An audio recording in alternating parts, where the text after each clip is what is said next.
Hey, what is up, everyone? Today we got a pretty unique story. It's narrated by Frederick Surrey. Get cozy and watch till the end, guys. There is a silence that follows betrayal, not the silence of empty rooms or still air, but something heavier, something that settles into the bones and stays there, a weight that no amount of prayer or fury can lift.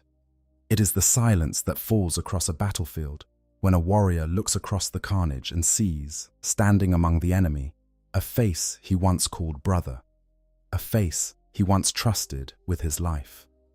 A face now twisted into something wrong, something changed, something wearing the marks of gods that should never have been named. In the grim darkness of the far future, there are horrors beyond counting. Alien monstrosities that devour worlds whole. Ancient machines that harvest souls by the billion. Plagues that turn flesh to soup and tyrants that grind civilizations to dust beneath their boots. But none of these, not a single one, that carries the same gut-wrenching devastation as the moment a space marine watches his own battle brother fall to chaos. This is a story about that moment, about the silence that follows it, and the screaming that comes after, about the greatest betrayal the galaxy has ever known, and the countless smaller betrayals that echo it across 10,000 years of war. This is the story of what happens when the bonds of brotherhood shatter, when loyalty becomes a lie, and when the warriors who were supposed to be humanity's greatest defenders become its most terrible enemies.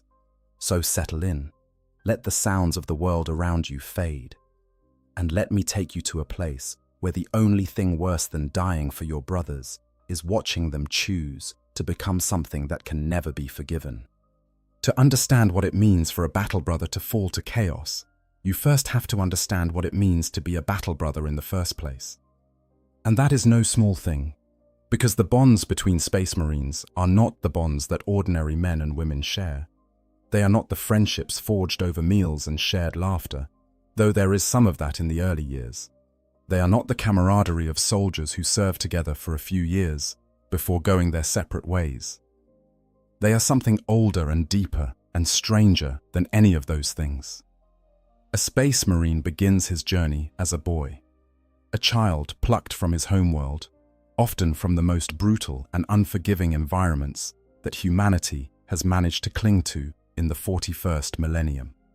He might come from the ice-wrapped death worlds where survival itself is an act of defiance, or from the underhives of some ancient city where gangs war for territory in corridors that have never seen sunlight.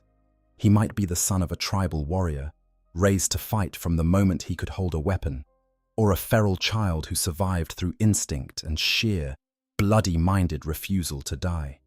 Whatever his origins, the process that transforms him from a mortal boy into something superhuman is as much a death as it is a birth. His body is opened and reshaped.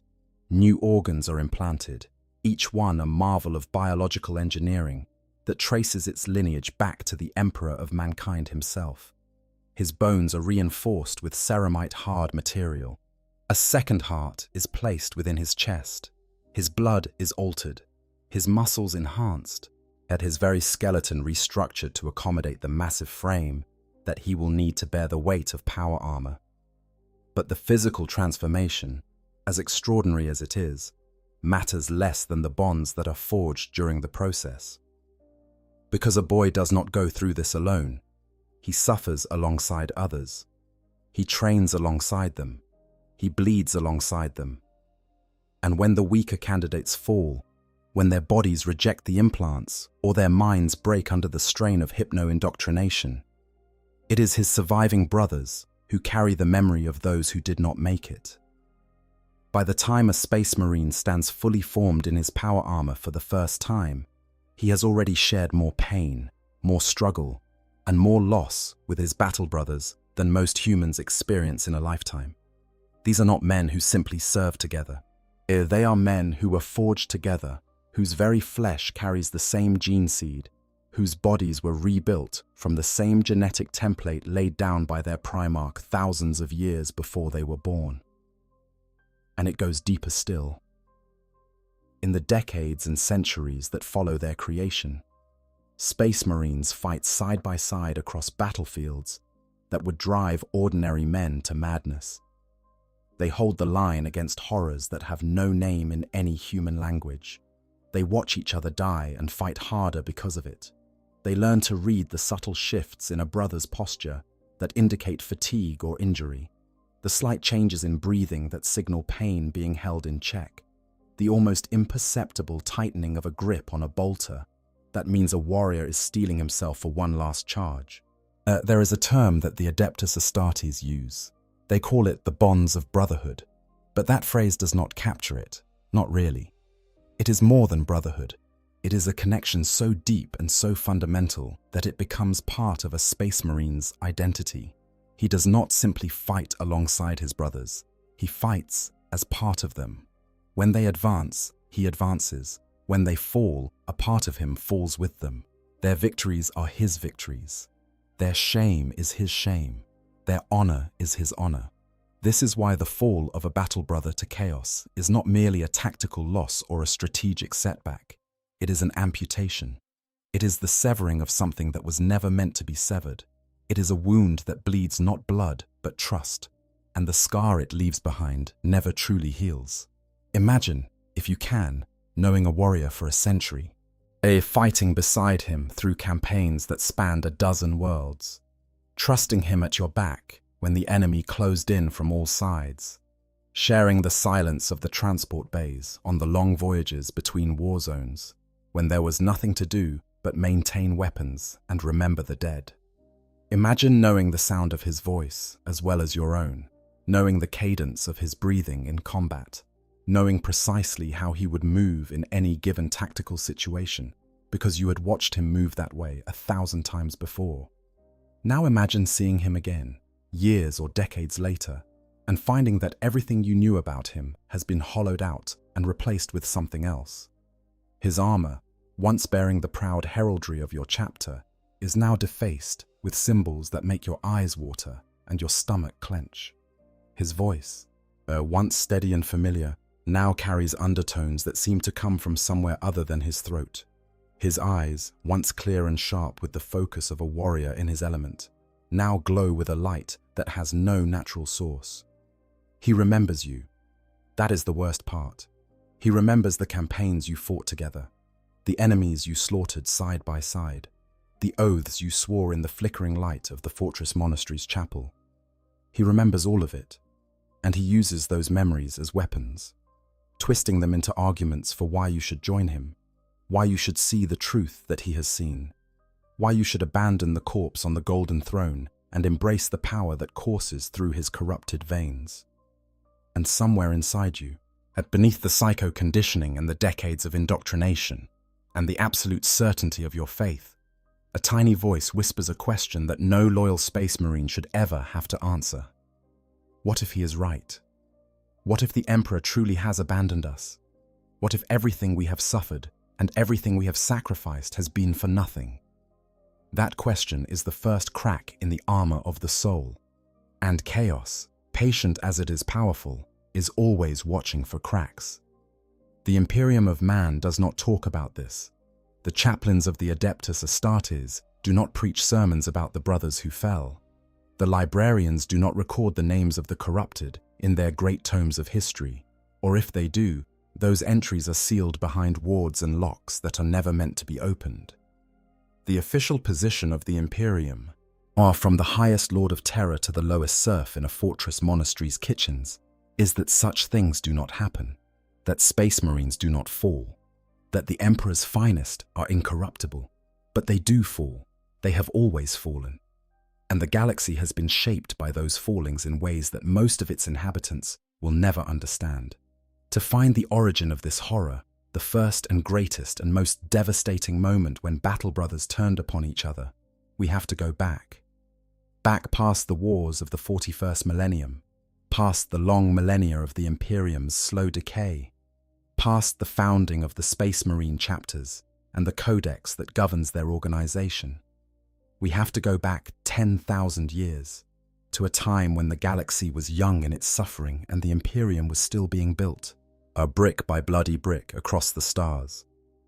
We have to go back to the Horus Heresy, But before we can understand the heresy itself, we have to understand the man, if man is even the right word, who made it possible. Not Horus, not the war master who gave the rebellion its name and its figurehead.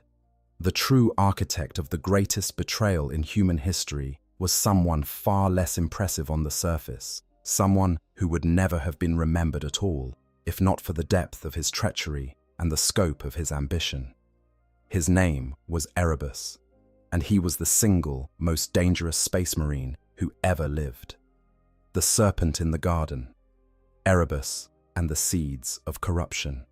Erebus was not born Erebus, and the boy who would eventually take that name and wear it like a shroud over everything good and holy was born to common parents on the world of Colchis, a planet steeped in religious tradition and ancient superstition. Even as a child, there was something wrong with him. Not wrong in the way that a sickness is wrong, but wrong in the way that a knife is wrong when it is held by a hand that means to do harm. He was drawn to manipulation the way other children are drawn to play. He tested limits constantly, not out of curiosity, but out of a deep and abiding need to see how far he could push before something broke. The original Erebus, the boy whose name he would steal, was everything the future traitor was not. Studious, devout, well regarded by his peers and his elders. The kind of child that parents hold up as an example to their own. And so the boy who would become Erebus studied this paragon of virtue, learned everything about him, and then strangled him with a garrote and took his name. He took the dead boy's identity.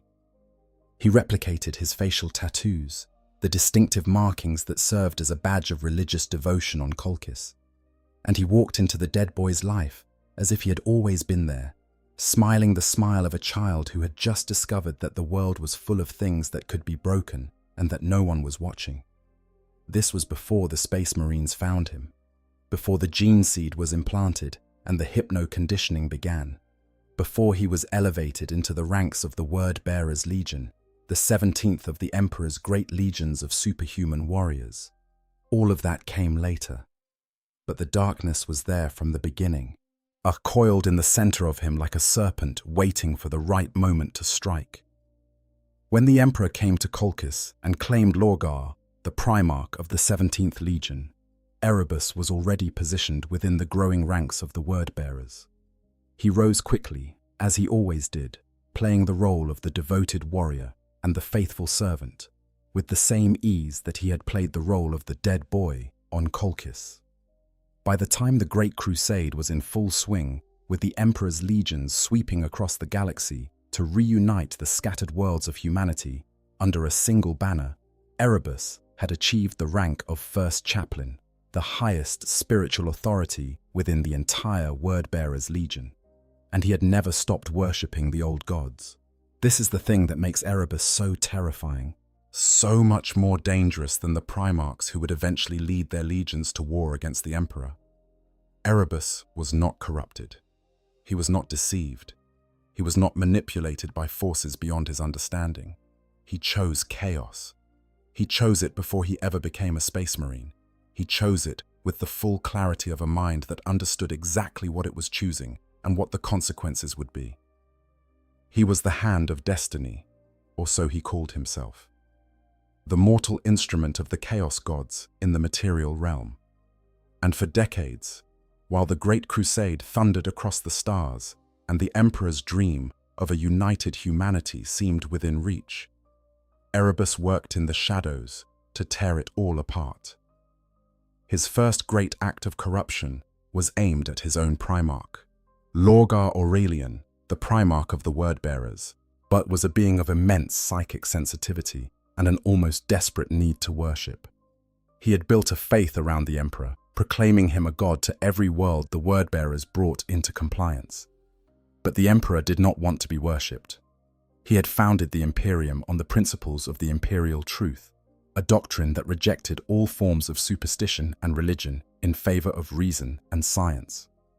When the Emperor learned that Lorgar was spreading worship of him across the galaxy, his response was swift and devastating.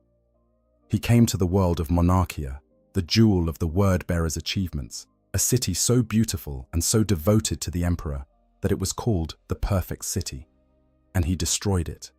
He ordered the Ultramarines to raze it to the ground while the word-bearers were forced to kneel in the ashes and watch.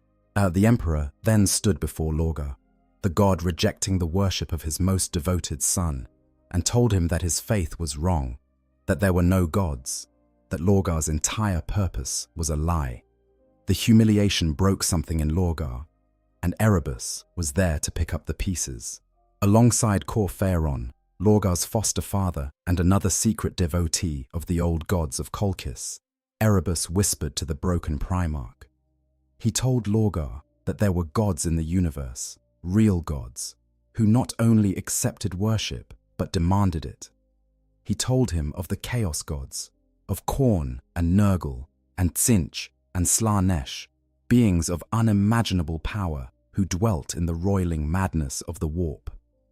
He told Lorgar that the Emperor had lied, that the imperial truth was itself the greatest falsehood ever told, and that the true nature of reality was something far darker and more wondrous than anyone on Terra could imagine. And Lorgar, broken by his father's rejection and desperate for something to believe in, listened. The word-bearers made a pilgrimage to the Eye of Terror, that vast wound in reality where the warp bleeds into the material universe. They went into that howling darkness, and they came out changed. Some of the word-bearers who entered the Eye were transformed, twisted by direct contact with demonic entities from the warp, becoming the first of the possessed Marines. Others emerged with knowledge that no mortal was meant to possess, secrets of the universe that could drive a lesser mind to madness. Lorgar came out a true believer, and his belief was now focused on the Chaos gods. Yet but Erebus was not content with corrupting a single legion. His ambitions were far grander than that. Working with Lorgar, he began a campaign of infiltration that would take decades to come to fruition. The word-bearers established warrior lodges within the other legions, seemingly innocent organizations that served as social clubs for space marines who wanted to discuss matters outside the formal chain of command. These lodges were, in reality, breeding grounds for dissent and corruption, places where the seeds of heresy could be planted without the knowledge of a legion's chaplains or commanders. And then Erebus turned his attention to the biggest target of all, the War Master himself, Horus Lupercal, Primarch of the Lunar Wolves, first among equals among the Emperor's sons, the most beloved and most trusted of all the Primarchs. If Horus could be corrupted, the entire Imperium would follow. The plan was as elegant as it was evil. During negotiations with a human civilization called the Interrex, Erebus stole an ancient weapon known as an anatheme, a blade that had been forged in the warp and imbued with terrible power. He then arranged for this weapon to find its way into the hands of Eugen Temba, a former Imperial commander who had been corrupted by Nurgle on the moon of Davin. When Horus went to confront Temba, the corrupted commander stabbed the War Master with the anatheme, inflicting a wound that refused to heal. As Horus lay dying, his closest advisors grew desperate, and Erebus, ever the helpful counselor, suggested that the War Master be taken to the Serpent Lodge on Davin, a place where the local shamans might be able to heal him. What he did not tell them was that the Serpent Lodge was a temple of chaos, and that the healing ritual they would perform would actually expose Horus's consciousness directly to the warp. In that psychic realm, Erebus appeared to Horus in the guise of his closest friend, the murdered Hastur Sejanus.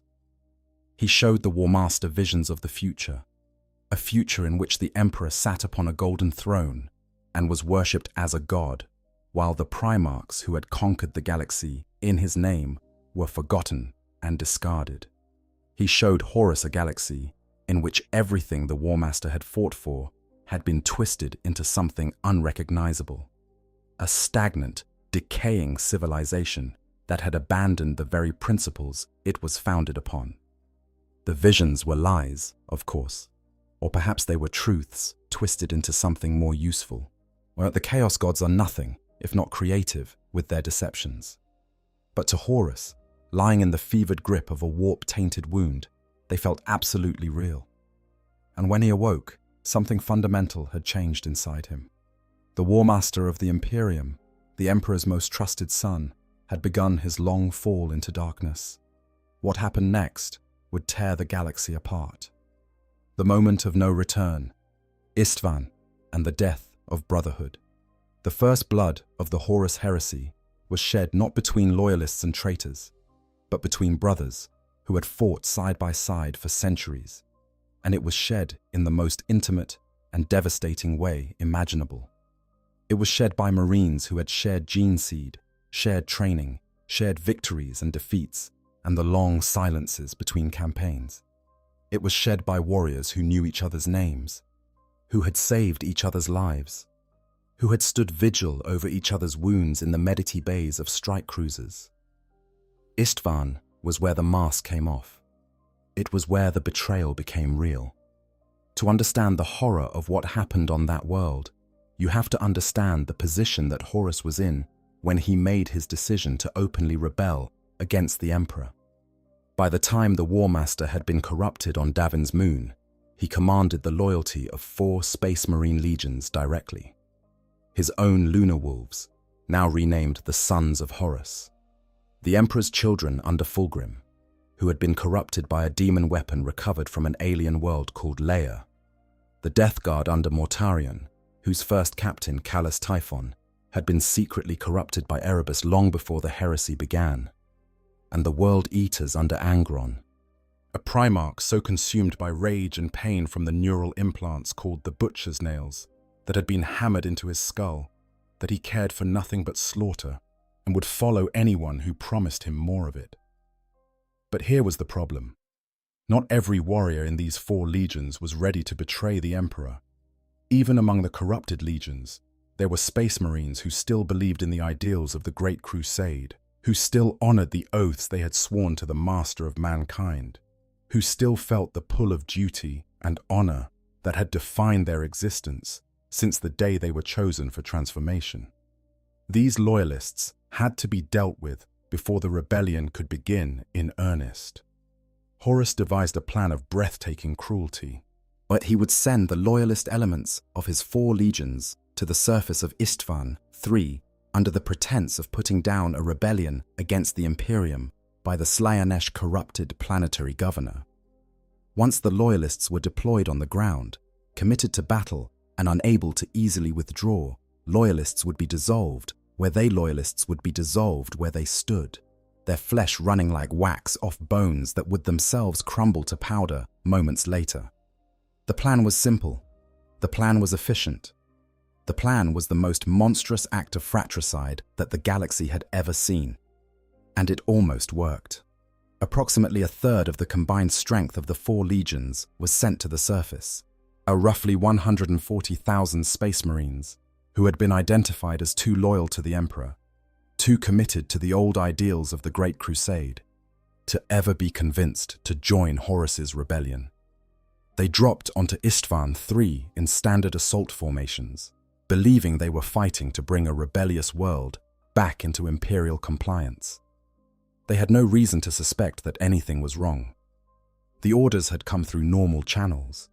The mission briefing had been conducted with the usual military precision. Their brothers in the fleet above them had wished them well and watched them descend through the atmosphere, knowing that they were sending them to their deaths. Try to sit with that for a moment. Try to imagine what it must have been like to be one of those Marines in the fleet, one of the traitors who had already been inducted into the conspiracy. You are watching your brothers, warriors you have fought beside for decades or even centuries, descend toward a world where they will be murdered by your own hand. You know what is about to happen. You know that the virus bombs are being loaded. You know that within hours, the brothers you are watching will be nothing but organic slurry, their gene seed lost, their names added to no roll of honor. And you do nothing. You stand at your station. You perform your duties. You let it happen. That is what chaos does. It does not simply corrupt the body or twist the mind. It severs the bonds that connect one soul to another. It takes the brotherhood that defines a Space Marine's existence and burns it out, leaving behind nothing but the cold ashes of ambition and the hollow echo of promises made by gods who have no concept of mercy. But fate, or perhaps something more, intervened. Captain Saul Tarvitz of the Emperor's Children was not supposed to be in the fleet. He had traded places with another Marine at the last moment, acting on a feeling he could not quite articulate, a sense that something was deeply wrong. When he discovered that the fleet's ships were loading virus bombs into their cannons, preparing to fire on the very world where his brothers were fighting, he understood the truth in a single, crystallizing moment of horror. There was no time for a formal warning, no time to contact the fleet command or raise the alarm through proper channels. Tarvitz seized a Thunderhawk gunship and flew it down through the atmosphere himself, erasing against the bombardment that he knew was coming. He reached the surface of Istvan III just ahead of the virus bombs and broadcast a single desperate warning to every loyalist frequency he could reach. Take cover. The fleet is going to fire on us. Take cover, now. Thanks to Tarvitz's warning, roughly 2/3 of the loyalist space marines on the surface managed to find shelter in sealed bunkers, underground tunnels, and reinforced structures before the virus bombs hit. The rest, some 50,000 space marines, died in agony as the life-eater virus turned their flesh to liquid in a matter of seconds.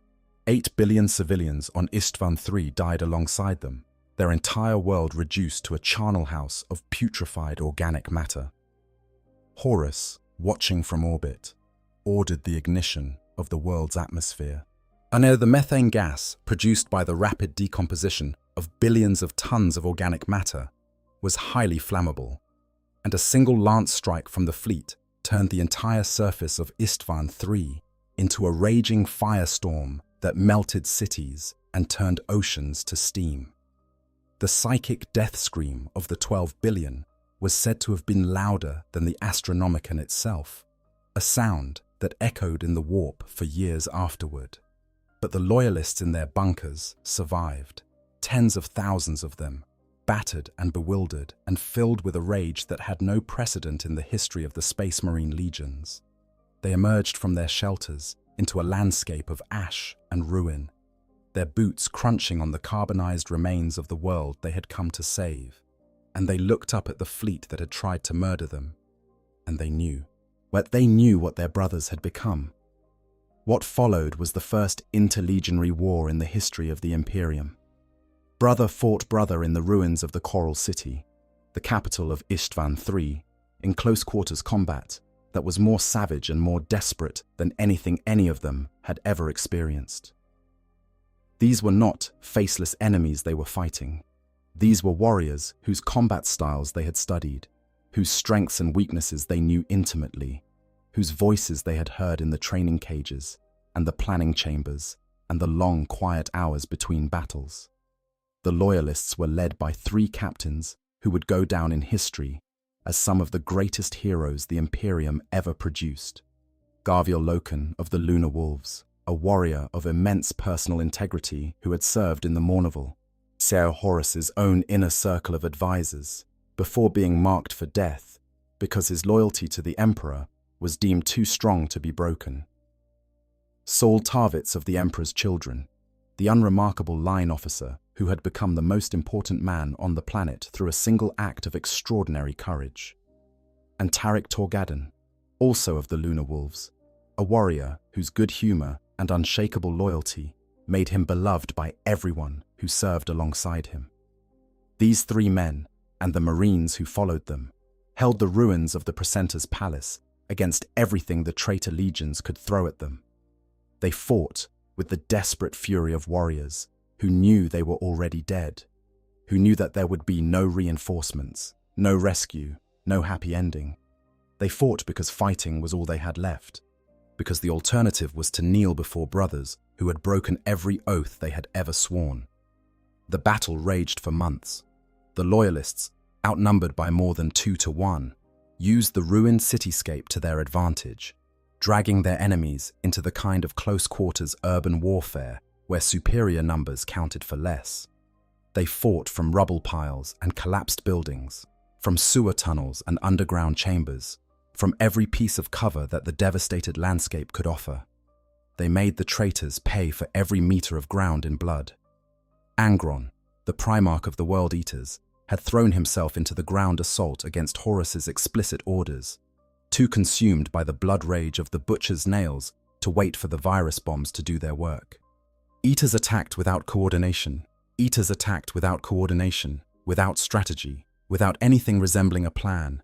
And the loyalist world eaters, warriors who shared Angron's genetic legacy and knew exactly how the butcher's nails drove a man to fight, used that berserker fury against them.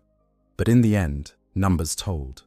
The loyalists were ground down, their casualties mounting with every engagement, their ammunition running low, their armor battered and cracked by months of continuous combat.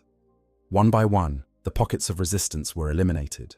The loyalist Death Guard enclave fell first, overwhelmed by Mortarian's own forces. Yet the Emperor's children loyalists were betrayed from within when a warrior named Lucius, a swordsman of unmatched skill and equally unmatched ego, defected back to the traitor side out of jealousy that Tarvitz had been chosen to lead the loyalist forces instead of him. In the end, the last 100 or so loyalists made their stand in the ruins of the Precentor's palace. Tarvitz led them. Loken fought beside them. And when it was clear that there was no hope of victory, only the certainty of a meaningful death, Horus ended it the way he had always planned to. He ordered one final bombardment from orbit, and the ruins of the Choral City were consumed in fire. Horus believed that none of them survived. He was wrong about at least one. Garviel Loken, buried beneath the rubble of the Precentor's palace, he clung to life through some miracle that he himself could not explain. For months, he existed in the ruins of Istvan III, a half-mad survivor on a dead world, unable to remember his own name, knowing only that he had been betrayed and that the brothers he had loved were the ones who had done it. He was eventually found by Nathaniel Garrow, himself a loyalist captain of the Death Guard, who had escaped the Istvan system aboard the frigate Eisenstein to carry word of Horus's treachery to the Emperor. Garrow had been sent back by Malcador the Sigillite, the Emperor's most trusted advisor, to retrieve Loken for a mission of vital importance. When Garrow found him, Loken was calling himself Cerberus. He had forgotten who he was, but he had not forgotten what had been done to him. And the rage and sorrow that burned in his eyes when he spoke of his fallen brothers was enough to convince Garrow that somewhere inside this broken warrior, the soul of a loyal son of the Emperor still endured. Loken was recruited into the Knights Errant, a secret cadre of loyalist space marines drawn from the traitor legions, warriors who had remained true to the Emperor despite the fall of their own primarchs and brothers. He fought through the remaining years of the heresy, carrying with him the memory of Istvan III, like a brand on his soul. He would eventually be present at the final confrontation between the Emperor and Horus aboard the Vengeful Spirit, the War Master's flagship, during the Siege of Terra. And there, in the aftermath of that final battle, as Horus lay dead and the Emperor lay broken on the brink of his own death, Erebus appeared one last time. The architect of the heresy, the serpent who had poisoned the garden, emerged from the shadows and stabbed Garviel Loken in the back, not in battle, not in a fair fight. From behind, with a blade, the way a coward kills. Erebus told those who witnessed the act that great betrayals create echoes in the warp, that the murder of a loyal warrior by treacherous hands generates a kind of psychic energy that feeds the chaos gods. He was closing a circle, he said, completing a cycle that had begun on Davin's moon when Horus was first corrupted. Garviel Loken, the captain who had remained loyal when his entire legion fell, who had survived the virus bombing and the firestorm and months of brutal combat in the ruins of a dead world, who had clawed his way back from madness to serve the Emperor one last time, died not in glorious battle, but from a knife in the back wielded by the same creature who had started the whole terrible war in the first place. That is what chaos does. That is what it has always done. It does not fight fair. It does not honor the bonds of brotherhood or the codes of warfare. It takes everything that is good and noble and true, and it twists it, corrupts it, turns it inside out until the only thing left is a hollow mockery of what came before. And the truly horrible thing, the thing that makes the Horus heresy resonate across 10,000 years of subsequent history, is that Istvan III was only the beginning. The massacre at the drop site. When the galaxy broke. If Istvan III was the death of innocence, then Istvan V was the death of hope. And the news of Horus's betrayal reached the Emperor on Terra through the desperate flight of the frigate Eisenstein, commanded by Captain Nathaniel Garrow of the Death Guard. Garrow and his 70 loyalist Marines had fought their way off the fleet, battling their own corrupted brothers in the corridors of the ship, and then fled into the warp with a dying navigator and no astropaths. They survived through sheer determination and what some would later call the first true miracle of the Imperium, the psychic intervention of a woman named Euphrati Keeler, who would become the first saint of the Imperial faith that would one day dominate the galaxy. When the Eisenstein reached the loyal fleet of Rogel Dawn, Primarch of the Imperial Fists, and Garrow's tale was confirmed, the Emperor's response was immediate. 7 Space Marine legions were ordered to the Istvan system to bring Horus to heel. The Iron Hands under Ferrus Manus, the Salamanders under Vulcan, the Raven Guard under Corvus Corax, and in the second wave, the Word Bearers under Lorgar, the Night Lords under Conrad Kurz, the Iron Warriors under Perturabo, and the Alpha Legion under Alfarius. 7 legions against 4. The math seemed overwhelming. Horus should have been crushed, but 4 of the 7 legions in that relief force had already secretly turned to chaos. The Word-Bearers had been the first to fall, corrupted by Erebus and Corpheron decades before the heresy began. The Night Lords had sided with Horus not out of devotion to chaos, but out of a combination of their Primarch Conrad Kurz's prophetic madness and a culture of terror and brutality that the Emperor had once sanctioned and then condemned. The Iron Warriors came to Horus through their Primarch Perturabo's cold bitterness and his poisonous resentment of Rogel Dawn, whom he perceived as being unfairly favored by the Emperor.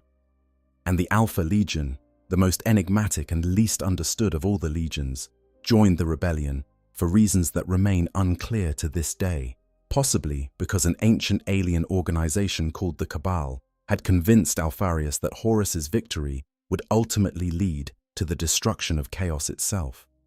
Whatever their individual reasons, these 4 legions had been positioned in the second wave of the assault on Istvan V, precisely so that they could strike the loyalists from behind at the most devastating possible moment.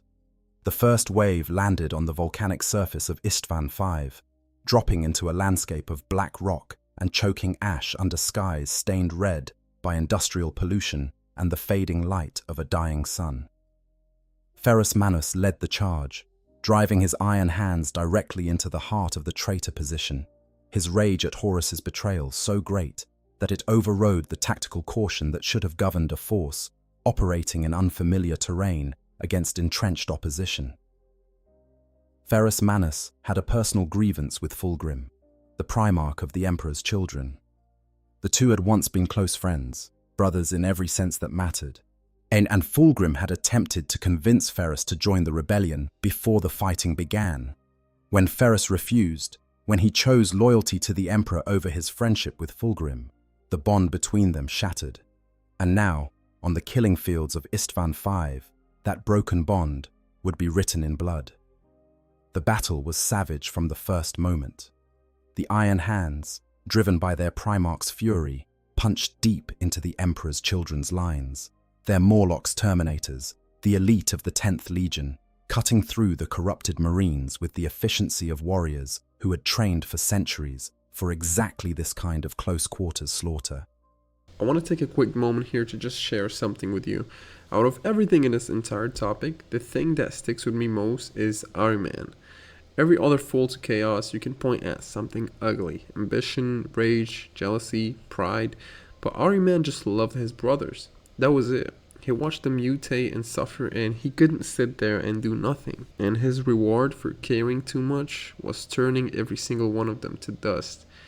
That breaks me every time I read it. It is genuinely one of the best written tragedies in all of 40K, maybe in all of science fiction. And I think it is the reason the whole topic hits so hard, because chaos does not just prey on weakness, it preys on love. It preys on the good in you.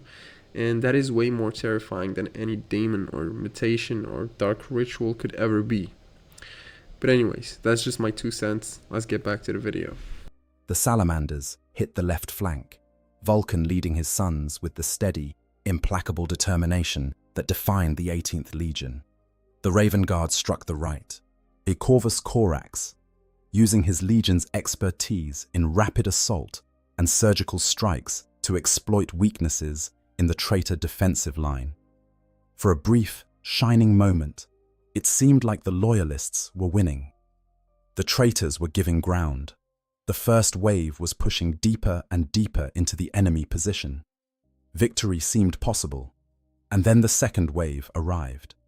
The Word-bearers, the Night Lords, the Iron Warriors, and the Alpha Legion had been holding position at the designated reserve landing zones, waiting for the first wave to become fully committed to the assault. When the Loyalist legions had pushed far enough forward that retreat would be difficult, when their formations were stretched thin and their reserves committed, the second wave opened fire on their own brothers. Try to imagine what it must have been like. You are a space marine of the Iron Hands or the Salamanders or the Raven Guard. You have been fighting for hours in the most brutal combat you have ever experienced, brother against brother in a war that should never have happened. You are wounded, exhausted, your ammunition running low, and then you hear the thunder of bolter fire behind you from the direction of your reserves, and you think for one glorious moment that reinforcements have arrived, that your brothers in the second wave have come to finish the job, and then the shells start hitting your own lines. The drop site massacre, as it would come to be known, was a slaughter of unimaginable proportions. 40,000 Loyalist Space Marines, the cream of 3 entire legions, were caught between 8 traitor legions in a killing ground from which there was no escape. But the Iron Hands, the Salamanders, and the Raven Guard were torn apart by firepower coming from every direction, trapped in a crossfire of such intensity that the very rock of Istvan V was melted into glass. Ferrus Manus, Primarch of the Iron Hands, fought his way through the carnage to confront Fulgrim in single combat. The two former friends, two brothers who had once crafted weapons together in their forges and shared their hopes for the future of humanity, faced each other across a field of corpses and broken armor. Ferrus fought with the fury of a warrior who had been betrayed by someone he loved. Fulgrim fought with the inhuman grace of a being who had already given himself to the dark prince of pleasure and excess. Fulgrim won. He took Ferrus Manus's head from his shoulders with a single stroke of a demon-possessed blade. And then he wept. Because even in the depths of his corruption, some small part of Fulgrim remembered what it had felt like to love his brother. And that memory was enough to crack the mask of ecstasy that Slaanesh had painted over his soul. Then the moment passed, and Fulgrim ordered the head delivered to Horus as a trophy. Vulcan, Primarch of the Salamanders, disappeared during the massacre. His fate remained unknown for years, his legion believing him dead, mourning him as the first Primarch to fall in the defense of the Emperor. In truth, Vulcan had survived, but he had been captured by the Night Lords and subjected to tortures so extreme and so prolonged that they would break the mind of any lesser being. Conrad Kurz, the Night Haunter, Primarch of the 8th Legion, kept Vulcan as a prisoner for months, whilst killing him again and again in increasingly creative ways, only to watch in horrified fascination as Vulcan's body regenerated from injuries that should have been fatal. Because Vulcan was a perpetual, a being incapable of true death, and his survival was itself a kind of torture, a reminder that even the worst horrors of the heresy could not grant the mercy of oblivion to those who most deserved it. Corvus Corax, Primarch of the Raven Guard, escaped the massacre with a remnant of his legion, fighting a desperate rearguard action that cost the lives of thousands of his warriors. He retreated to his homeworld of Deliverance, where he would attempt to rebuild his shattered legion through radical and ultimately disastrous genetic experimentation, the details of which he would later burn in shame and regret. As the drop site massacre effectively knocked 3 entire legions out of the war. The Iron Hands, the Salamanders, and the Raven Guard were so badly decimated that they could do little more than conduct guerrilla operations behind enemy lines for the remainder of the heresy. The survivors of these shattered legions banded together into what became known as the Shattered Legions, mixed units of Iron Hands, Salamanders, and Raven Guard, who fought with the ferocity of warriors who had nothing left to lose. The way to terror was open. Horus had 9 legions at his command. The greatest military force in the history of the galaxy had turned against the civilization it was built to protect, and the Emperor, sitting on his golden throne on Terra, now faced the terrible realization that his own sons, what the beings he had created to be the guardians of humanity, had become its destroyers. The Horus heresy had truly begun, and the galaxy would never recover. 9 paths to damnation. How each traitor legion fell.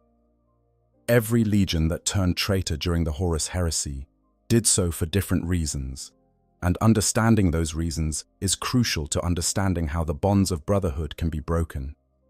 Because the fall to chaos is not a single event, but a process, a slow erosion of everything that once held a warrior to the light.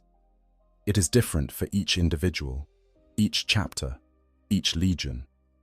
And the stories of how the 9 traitor legions fell are, in many ways, the most important stories in the entire history of Warhammer 40,000. The word-bearers were the first to fall, and their fall was perhaps the most straightforward. Lorgar Aurelian, their Primarch, was a being who needed to worship. It was as fundamental to his nature as rage was to Angron, or ambition was to Horus. When the Emperor rejected his worship, when the perfect city of Monarchia was razed, and the word-bearers were humiliated before the entire Imperium, Lorgar did not abandon his need for faith. He simply redirected it. Guided by Erebus and Cor Phaeron, he found new gods to worship, gods who not only accepted his devotion, but rewarded it with power and purpose. The word-bearer's fall was driven by faith perverted, by the need to believe in something greater, twisted into a tool of corruption. They were the architects of the heresy, the puppet masters who pulled the strings behind the scenes, and their betrayal was arguably the most complete.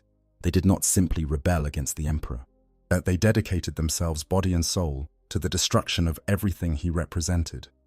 The sons of Horus, the 16th Legion, fell because their Primarch fell.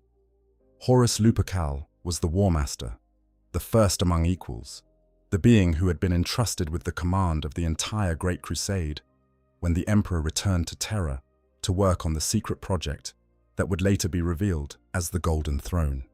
When Horus was corrupted on Davin's moon, his legion followed him into rebellion because that was what they had been designed to do. They were the War Master's own, and their loyalty was to Horus above all else, even above the Emperor. This is perhaps the most terrifying lesson of the sons of Horus's fall.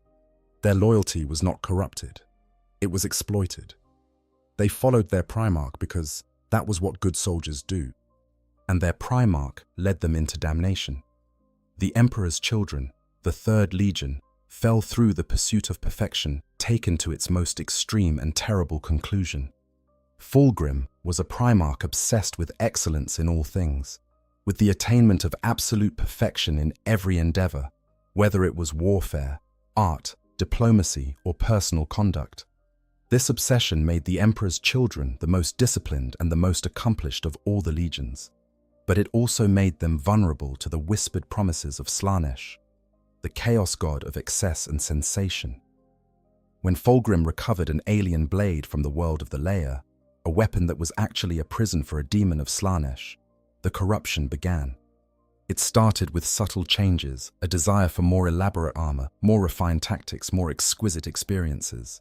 And over time, it escalated into full-blown hedonism, the pursuit of sensation for its own sake, regardless of the moral cost. By the time the heresy began, the Emperor's children were already well on their way to becoming the depraved pleasure cultists they would remain for the next 10,000 years. The World Eaters fell not through corruption, but through a flaw that was built into them from the moment of their creation. Their Primarch, Angron, had been found on a world called Nuceria, where he was a gladiatorial slave fitted with archaic neural implants called the Butcher's Nails. These devices stimulated the aggression centers of the brain, while simultaneously damaging the capacity for all other emotions, turning their host into a barely controllable berserker who could only find relief from constant pain through the act of killing. The Emperor could have removed the nails when he found Angron. He chose not to, either because the technology was beyond even his abilities to safely reverse, or because he saw some use for a Primarch who was little more than a weapon aimed at the enemy. When Angron was given command of the 12th Legion, he had the Butcher's nails implanted into his own warriors, turning the entire Legion into rage-driven killing machines. The World Eaters did not fall to Horn, the blood god. They were designed for him. Angron's love of violence was a match for Horn's endless thirst for blood, and when the time came to choose sides, the choice was no choice at all. The Death Guard, the 14th Legion, fell through the treachery of their first captain, Callus Typhon. Typhon had been secretly corrupted by Erebus long before the heresy began, and he manipulated events to ensure that the Death Guard would be trapped in the warp during their journey to Terra, where they were exposed to the plagues and diseases of Nurgle, the Lord of Decay. Mortarion, the Primarch of the Death Guard, resisted the corruption for as long as he could. He had been raised on a world of poison and disease, and his entire identity was built around endurance, around the ability to withstand suffering that would kill lesser beings. But even Mortarion's legendary resilience had its limits. As his sons died around him, their bodies consumed by plagues that defied all medical knowledge, Mortarion made a bargain. He pledged his legion to Nurgle in exchange for their survival, trading an eternity of slavery for a single moment of respite from suffering. The Thousand Sons, the 15th Legion, fell through knowledge. Their Primarch, Magnus the Red, was the most powerful psyker among the Primarchs, a being of immense intellectual curiosity who believed that the secrets of the warp could be mastered and used for the benefit of humanity. When he discovered that Horus had turned traitor, Magnus attempted to warn the Emperor through a psychic projection of enormous power, breaching the wards that the Emperor had placed around the Imperial Webway project on Terra. The breach allowed demons to pour into the Webway, destroying years of work and forcing the Emperor to remain on the Golden Throne to hold the breach closed. Believing that Magnus had turned traitor himself, the Emperor sent the Space Wolves to bring him to account. The destruction of Prospero, the Thousand Sons' homeworld, drove Magnus and his legion into the arms of Tzeentch, the chaos god of change and sorcery. The irony was devastating. Magnus had not been a traitor. His warning to the Emperor had been genuine, but his methods, the use of forbidden sorcery to pierce the warp, had caused the very disaster he was trying to prevent. The road to damnation, as they say, is paved with good intentions. The Night Lords, the 8th Legion, fell not through chaos worship, but through despair. Their Primarch, Conrad Kurz, was a tortured prophet who had been cursed with visions of the future, visions that showed him nothing but darkness, suffering, and his own inevitable death. He had tried to use fear as a weapon against the enemies of the Imperium, but his methods had become increasingly brutal, and eventually crossing the line from justified terror tactics into outright atrocity. When the Emperor prepared to discipline him for his excesses on his homeworld of Nostramo, Kurza chose rebellion over submission. The Night Lords followed their Primarch into the darkness, not because they worshipped the Chaos Gods, but because they had always lived in the darkness, and the thin veneer of imperial legitimacy that had covered their cruelty had been stripped away to reveal the monsters they had always been. Even now, 10,000 years later, the Night Lords maintain that they do not serve chaos. They serve only themselves, and the galaxy is simply the hunting ground where they practice their particular brand of terror. The Iron Warriors, the 4th Legion, fell through resentment. Their Primarch, Perturabo, was a genius of fortification and siege warfare, a master of the calculated application of force whose talents were consistently overshadowed by the glory heaped upon Rogel Dawn and the Imperial Fists. Where Dawn was praised for his defensive masterpieces, Perturabo was used as a blunt instrument, sent to fight the dirty, grinding campaigns that no other legion wanted, and given none of the recognition that his victories deserved. The bitterness ate at him year after year, campaign after campaign, until there was nothing left inside him but cold rage and a towering desire to tear down everything that Dawn had built. When Horus offered him the chance to do exactly that, Perturabo accepted without hesitation. The Iron Warriors did not fall to chaos out of devotion to the Dark Gods. They fell because the Imperium treated them as expendable. And eventually, they decided to prove just how dangerous expendable warriors could be. And then there was the Alpha Legion, the 20th and last of the Space Marine legions.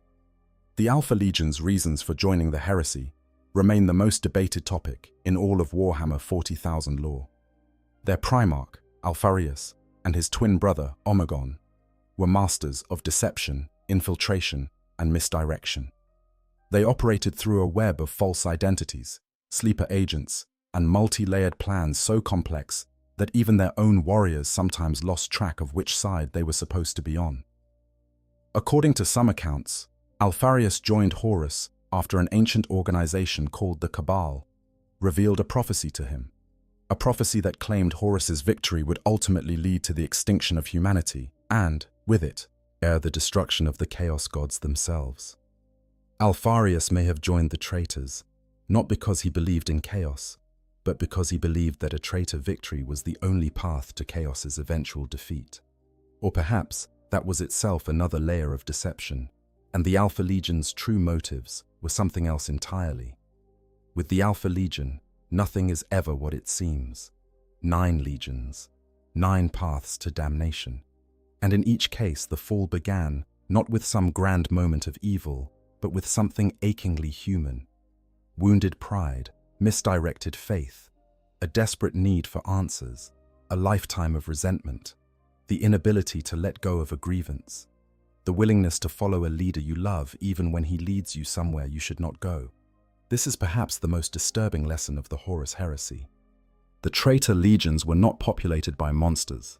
They were populated by warriors who had once been exactly what the loyalists were: brave, dedicated, willing to sacrifice everything for the cause they believed in. The difference between a loyalist and a traitor was not a difference of character, but of circumstance. Given a different Primarch, a different set of grievances, a different whisper in the darkness at just the wrong moment, any legion could have fallen. And that is a truth that the Imperium has been trying to forget for 10,000 years. The ones who said no, loyalists within the traitor legions. In all the darkness of the Horus heresy, in all the bloodshed and betrayal and the systematic destruction of everything the Great Crusade had built, there were points of light. Small, fragile, easily overlooked in the grand sweep of galactic war, but vital. Because for every warrior who followed his Primarch into damnation, there was at least one who said no. Not every Space Marine in a traitor legion was a traitor. The Horus heresy was not a clean break, not a neat division between good and evil. It was a civil war, and like all civil wars, it tore families apart. It set brother against brother in the most literal sense possible. Warriors who shared the same gene seed fighting on opposite sides of a conflict that neither of them had wanted. We have already spoken of Garviel Loken and Saul Tarvitz and their desperate stand on Istvan III, but they were not alone in their defiance. Across the galaxy, in every traitor legion, there were warriors who looked at what their brothers were becoming and decided that they could not follow. And some made their choice quietly, slipping away into the shadows, vanishing from their legion's roles and disappearing into the chaos of a galaxy at war. Others made their choice loudly, in blood and fire, standing against their own brothers on battlefields where the only certainty was death. Nathaniel Garrow of the Death Guard is perhaps the most famous of these loyalists. A battle captain of the 14th Legion, Garrow was a traditionalist, a warrior who clung to the old ideals of the Great Crusade with a stubbornness that bordered on obsession. When the Death Guard followed Mortarion into rebellion, Garrow and 70 of his brothers fought their way off the fleet, seizing control of the frigate Eisenstein and fleeing into the warp to carry word of Horus's betrayal to the Emperor. That flight was itself a kind of hell. Well, the Eisenstein was damaged, its astropaths dead, its navigator mortally wounded. Garrow and his men were pursued by their own former brothers, attacked by demons that manifested in the ship's corridors when its Geller field flickered and failed, and forced to watch as the bodies of the corrupted crew members they had killed began to reanimate, possessed by the same Nurgle-born pestilence that was even then consuming the rest of the Death Guard. Garrow survived through faith. Not the cold, clinical imperial truth that the Emperor had mandated, but the genuine, heartfelt belief that there was something divine about the Master of Mankind, something that transcended politics and science, and the pragmatic calculations of empire. Garrow believed in the Emperor the way that Lorgar had once believed, and perhaps that was what saved him. Because where Lorgar's faith had been redirected by Erebus toward the Chaos Gods, Garrow's faith was an anchor that held him fast against every temptation and every horror that the warp could throw at him. When the Eisenstein finally reached loyal space, when Garrow stood before Rogel Dawn and told him what had happened at Istvan, the Praetorian of Terror is said to have wept, not for the betrayal itself, though that was devastating enough, but for the courage of the warriors who had chosen loyalty when loyalty meant death, who had stood against their own brothers and their own Primarch because they believed that some things were more important than survival. Garrow went on to serve as the founding member of Malkador the Sigillite's Knights Errant, a secret cadre of loyalist space marines drawn from the traitor legions. As these warriors operated behind enemy lines, conducting covert missions and recruiting other loyalists for the fight against Horus. The Knights Errant were the forerunners of what would eventually become the Grey Knights, the most secretive and most elite chapter of Space Marines in the entire Imperium. Warriors whose sole purpose was the destruction of demons and the forces of chaos. There were others. Iacton Cruz, called the Half-Herd, a veteran lunar wolf of such ancient provenance that he had fought in the early days of the Great Crusade before Horus was even found. Cruz was considered old-fashioned and irrelevant by his younger brothers, a relic of a bygone era who could not adapt to the changing times. But when the betrayal came, it was Cruz who helped the Remembrances escape from Horus's flagship. Or Cruz who fought his way through the corridors of the Vengeful Spirit to reach the hangar bays. Cruz who flew a stolen Thunderhawk through the killing fields of Istvan to reach the Eisenstein. There were the loyalists of the World Eaters, warriors like Brother Captain Erlen, who led 2,000 of his brothers in a desperate last stand against Angron himself on the surface of Istvan III. The World Eaters' loyalists knew they were going to die. They knew there was no escape and no reinforcement. But they fought anyway, because the butcher's nails in their skulls demanded blood, and the honor that still lived in their hearts demanded defiance. When the end came, when Erlen and his warriors were overwhelmed by their former brothers, they died with weapons in their hands and curses on their lips. And Angron himself is said to have paused for a moment to acknowledge the quality of their resistance before moving on to find more enemies to kill. Even among the Thousand Sons, there were loyalists. Warriors who had not been fully consumed by the pursuit of forbidden knowledge, who had tried to warn Magnus that his obsession with the warp would lead to ruin. Many of these loyalists were killed during the burning of Prospero, cut down not by traitors, but by the space wolves of Leman Russ, who had been sent to bring Magnus to account and who made no distinction between loyal and disloyal Thousand Sons. The irony of loyalist Thousand Sons being killed by loyalist space wolves in a battle that should never have happened is one of the most tragic elements of the entire heresy. These warriors, these stubborn, defiant, as impossibly brave individuals who chose the Emperor over their own Primarchs and brothers, represent something fundamental about the human spirit. Because Space Marines are not, despite what the official propaganda of the Imperium might suggest, mindless weapons programmed to obey without question. They are individuals with their own thoughts, their own beliefs, their own moral compasses. And when the order came to betray everything they had sworn to protect, some of them found that they could not obey. That refusal, that single act of defiance in the face of overwhelming pressure, is what separates a loyalist from a traitor. It is not strength or skill or tactical genius. It is the willingness to say no when everything around you is saying yes. It is the courage to stand alone when your brothers have abandoned you. It is the stubborn, a bloody-minded refusal to surrender your principles, even when those principles are all you have left. The Imperium does not build monuments to these warriors. Their names are not taught in the Schola Progenium or chanted in the litanies of the chaplains. In many cases, their existence has been deliberately erased from the historical record, because the idea that there were loyalists within the traitor legions implies that the line between loyalty and treachery is not as clear as the Imperium would like its citizens to believe. But they existed. They fought. And in many cases, they died for an emperor who would never know their names. That should matter, even in a universe as bleak and as hopeless as the 41st millennium. That should matter. But after the heresy, when it happens again, the Horus heresy ended with the death of Horus at the hands of the emperor during the Siege of Terra. The traitor legions were driven into the Eye of Terror during the campaigns of the Great Scouring, and the Imperium was reorganized under the direction of Rabut Gilliman, Primarch of the Ultramarines, who split the remaining loyalist legions into smaller chapters of roughly 1,000 warriors each to ensure that no single commander could ever again command a force large enough to threaten the Imperium.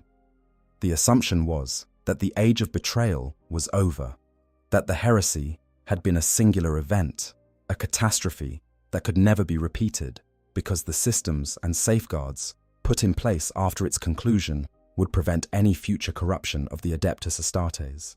As the chaplains would guard the spiritual purity of their brothers, the librarians would watch for the taint of the warp.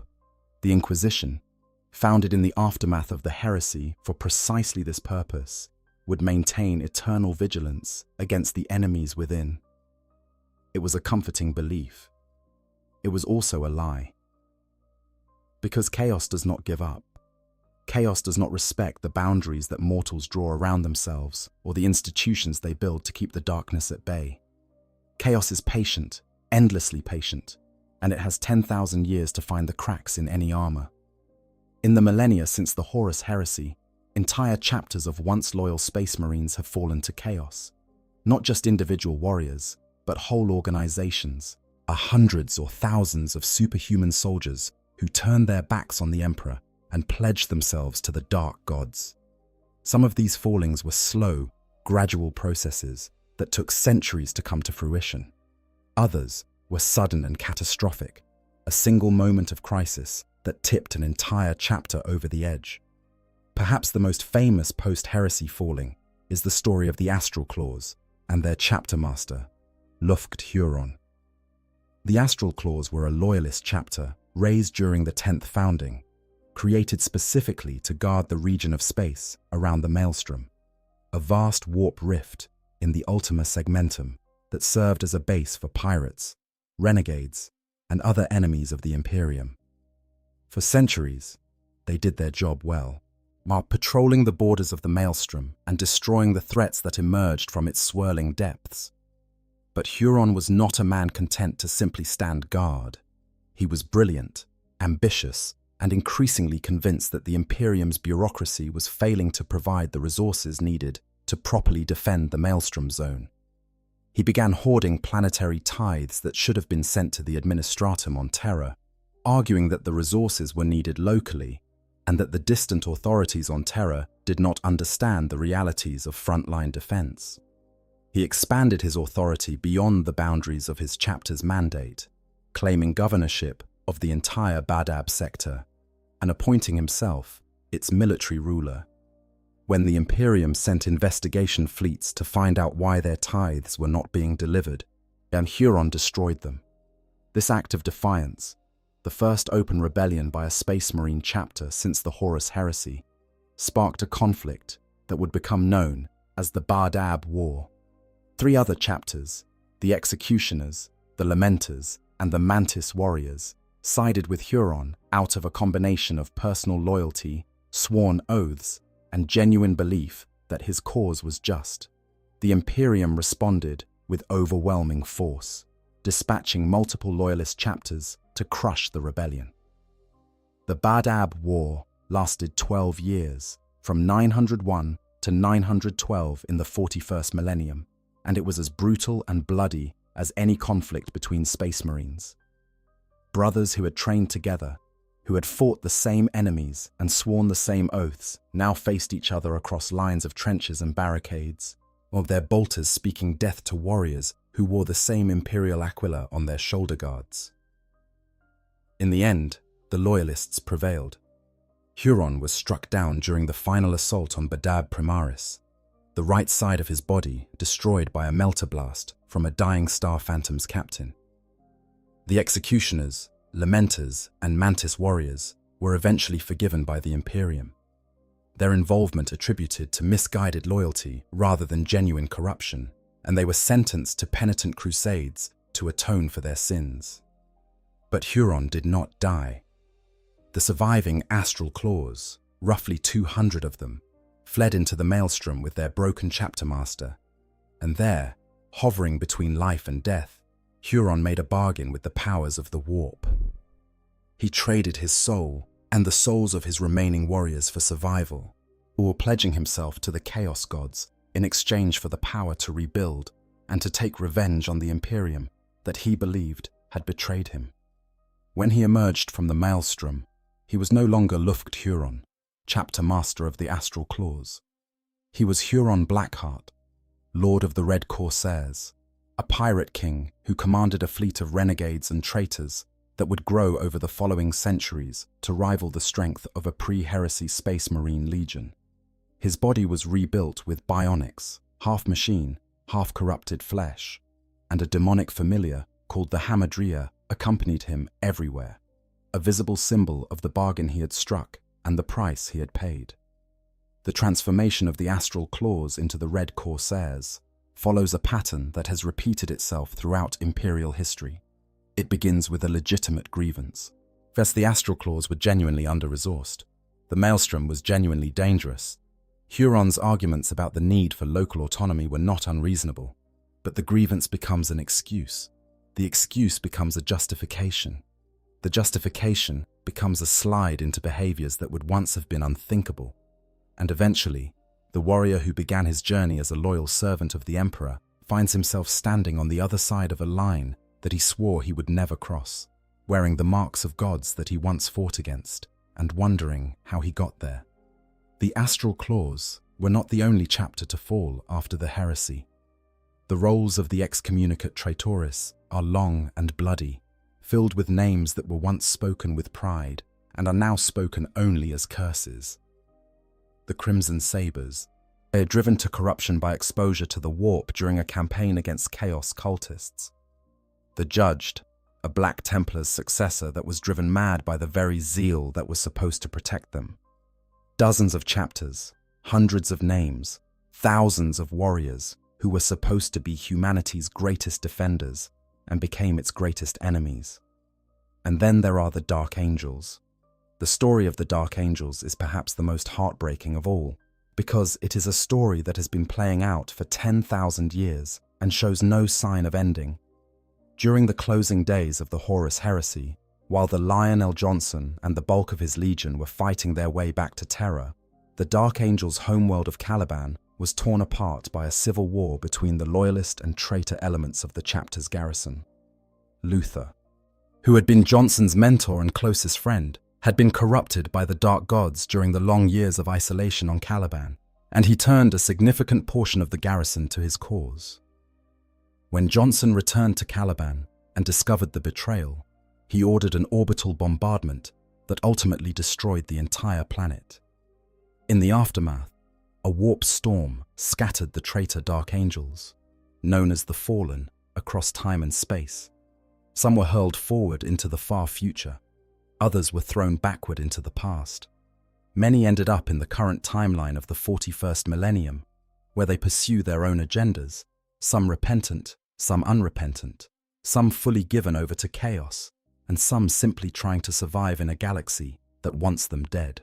Or the Dark Angels have made it their absolute mission to hunt down every single one of the fallen and either force them to repent or destroy them. This obsession consumes the chapter to a degree that borders on madness. They will abandon allies, break oaths, and sacrifice entire campaigns to capture or kill a single fallen angel. They maintain elaborate internal hierarchies of secrecy, with only the most senior members of the chapter fully aware of the truth about Caliban and the Fallen. And they will kill, without hesitation, any outsider who discovers their secret. The tragedy of the Dark Angels is that their shame is older than most civilizations in the Imperium, and it has not diminished by a single degree in 10,000 years. Every Dark Angel carries the weight of Luther's betrayal on his shoulders, even though not a single living member of the chapter was present when it happened. They fight not just against the enemies of the Imperium, but against the stain on their own honor, a stain that they believe can only be cleansed when the last fallen angel is brought to account. And the fallen keep appearing. New ones are discovered every century, scattered across the galaxy by the warp storm that destroyed Caliban, emerging from the darkness like ghosts from a past that refuses to stay buried. Some of them have become powerful chaos lords in their own right, leading warbands and founding cults on the worlds where they have hidden themselves. Others have lived quiet lives, blending in with the populations of imperial worlds, hiding their true nature behind the masks of ordinary men. The Dark Angels hunt them all, or with a dedication that transcends duty and approaches obsession. Because in the Fallen, the Dark Angels see a reflection of what they might have become, and that reflection is more terrifying than any demon. The personal horror, what corruption feels like from within. We have spoken of the great sweeps of history, of legions falling and chapters turning traitor, and the galaxy being reshaped by the consequences of betrayal. But all of these events, no matter how vast their scale, ultimately come down to individual moments, individual choices, individual men standing at the crossroads between loyalty and damnation, trying to decide which way to walk. What does it feel like to fall to chaos? What does a space marine experience when the corruption takes hold? The answer, like so many things in the universe of Warhammer 40,000, depends on which chaos god is doing the corrupting. But there are commonalities, shared experiences that run through every account of a warrior's fall, and understanding them is key to understanding why the threat of chaos can never truly be eliminated. The first thing that every fallen marine reports, in those rare cases where a fallen warrior has been captured and interrogated before execution, is the sense of understanding, of suddenly seeing a truth that had been hidden from them their entire lives. The galaxy is not what the chaplains told them it was. The Emperor is not what the Imperial Creed claims him to be. The war they have been fighting is not the righteous crusade they were told it was. Everything they believed, everything that defined them, everything that gave their existence meaning, is built on a foundation of lies. Yet this moment of revelation is almost always described as ecstatic, not pleasurable in the way that Slanesh offers pleasure, but liberating in the way that a prisoner feels when the door of his cell swings open. The psycho-conditioning, the decades of indoctrination, the hypnotherapy, and the chemical suppressants, and the spiritual exercises, all of it falls away in a single moment of terrible clarity. And what remains is a space marine stripped of his illusions, seeing the universe as it truly is for the first time. The Chaos Gods are very good at this particular kind of seduction. They do not usually begin by offering power or pleasure or any of the obvious temptations. They begin by telling the truth, or at least, they begin by telling a version of the truth that is carefully selected and precisely tailored to the vulnerabilities of the individual being corrupted. To a warrior who has lost brothers in a campaign that he suspects was pointless, Chaos whispers that the war is indeed pointless, that the Imperium sends its finest warriors to die for no reason other than the convenience of distant bureaucrats who have never held a weapon or seen a battlefield. This is not entirely untrue. The Imperium is a vast and inefficient machine, and the lives of its soldiers are often expended with callous disregard. To a warrior who questions why the Emperor demands worship but gives nothing in return, Chaos whispers that the emperor is not a god, but a corpse. A rotting husk on a golden throne sustained by the daily sacrifice of 1,000 psychers, as a dead thing that has been pretending to be alive for 10 millennia. This is also not entirely untrue. The emperor's state of existence is a matter of considerable debate even among the most devout imperial scholars. To a warrior who feels the bonds of brotherhood weakening, who watches his brothers grow distant and cold under the weight of centuries of war, chaos whispers that the bonds were never real, that they were a form of conditioning designed to keep warriors fighting and dying for a cause that does not deserve their sacrifice. And this, too, carries a grain of truth that makes it more dangerous than any outright lie. The corruption always begins with something true. Is some legitimate grievance or genuine observation that the warrior has been suppressing, because to acknowledge it would be to question the foundations of his entire existence. Chaos finds that suppressed truth and brings it to the surface, nurtures it, feeds it, until it grows large enough to crack the armor of faith and discipline that has protected the warrior's soul. And then, once the crack is open, the real corruption begins. For a warrior falling to Khorne, the corruption manifests as rage. Not the controlled, focused fury that Space Marines are trained to channel in combat, but something deeper and more primal.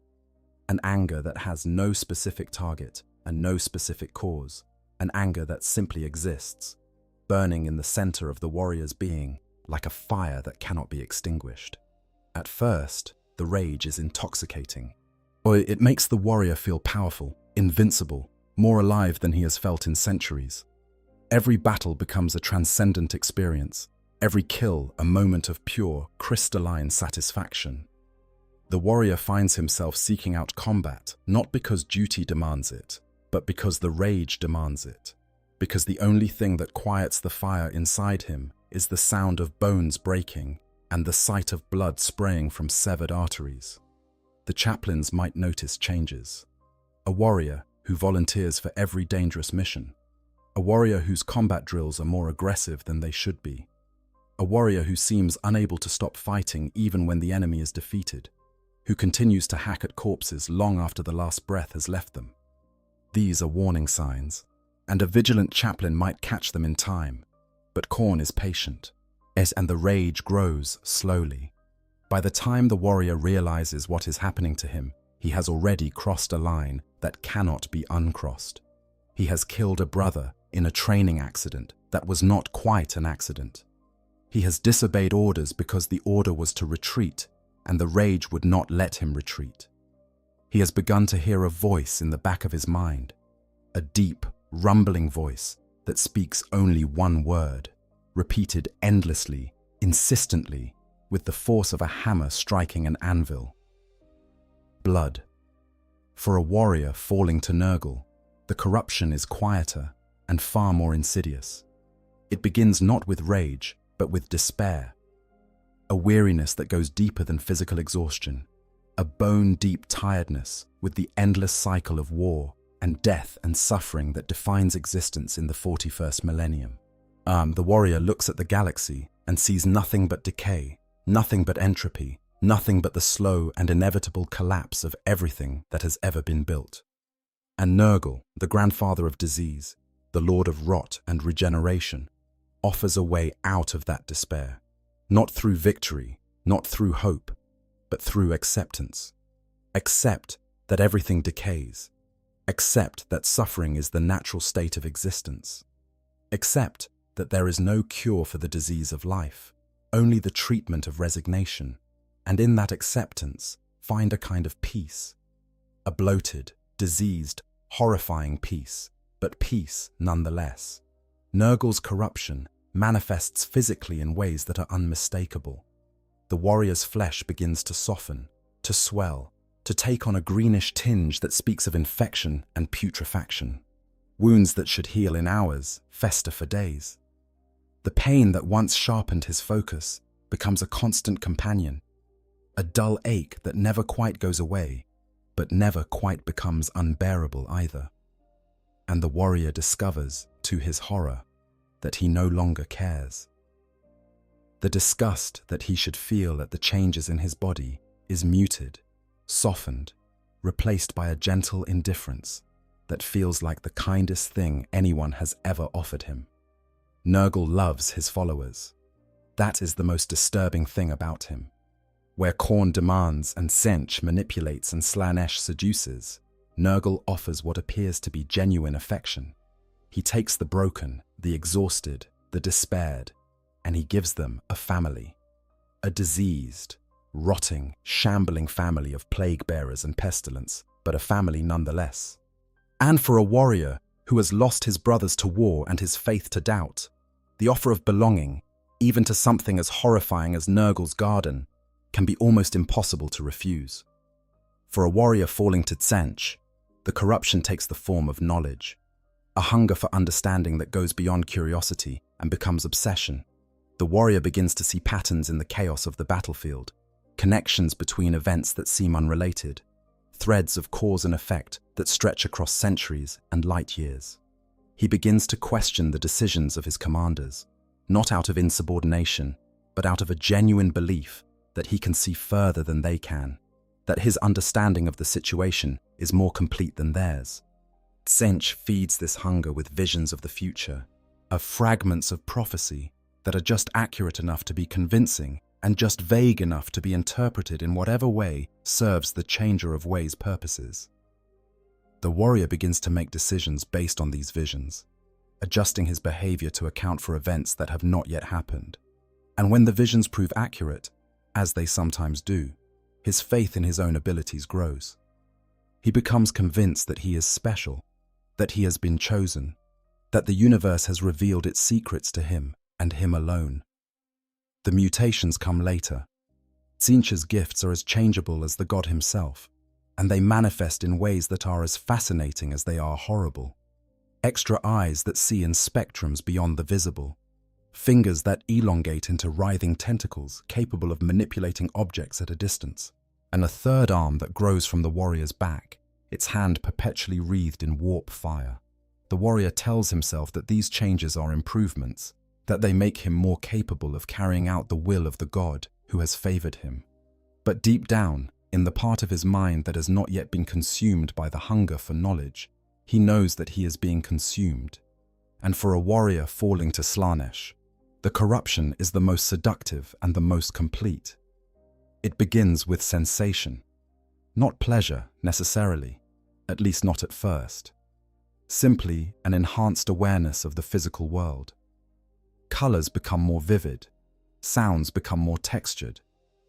The taste of recycled air in a ship's corridor becomes a complex bouquet of chemical compounds, each one distinct and fascinating.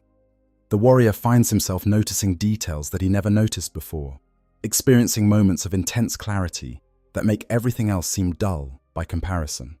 From there, it escalates. The warrior seeks out stronger and stronger experiences, driven by a need that he cannot articulate and cannot satisfy. Combat becomes an art form, each kill a brushstroke on a canvas of blood and destruction. Pain becomes a source of fascination, both the pain he inflicts on others and the pain he experiences himself.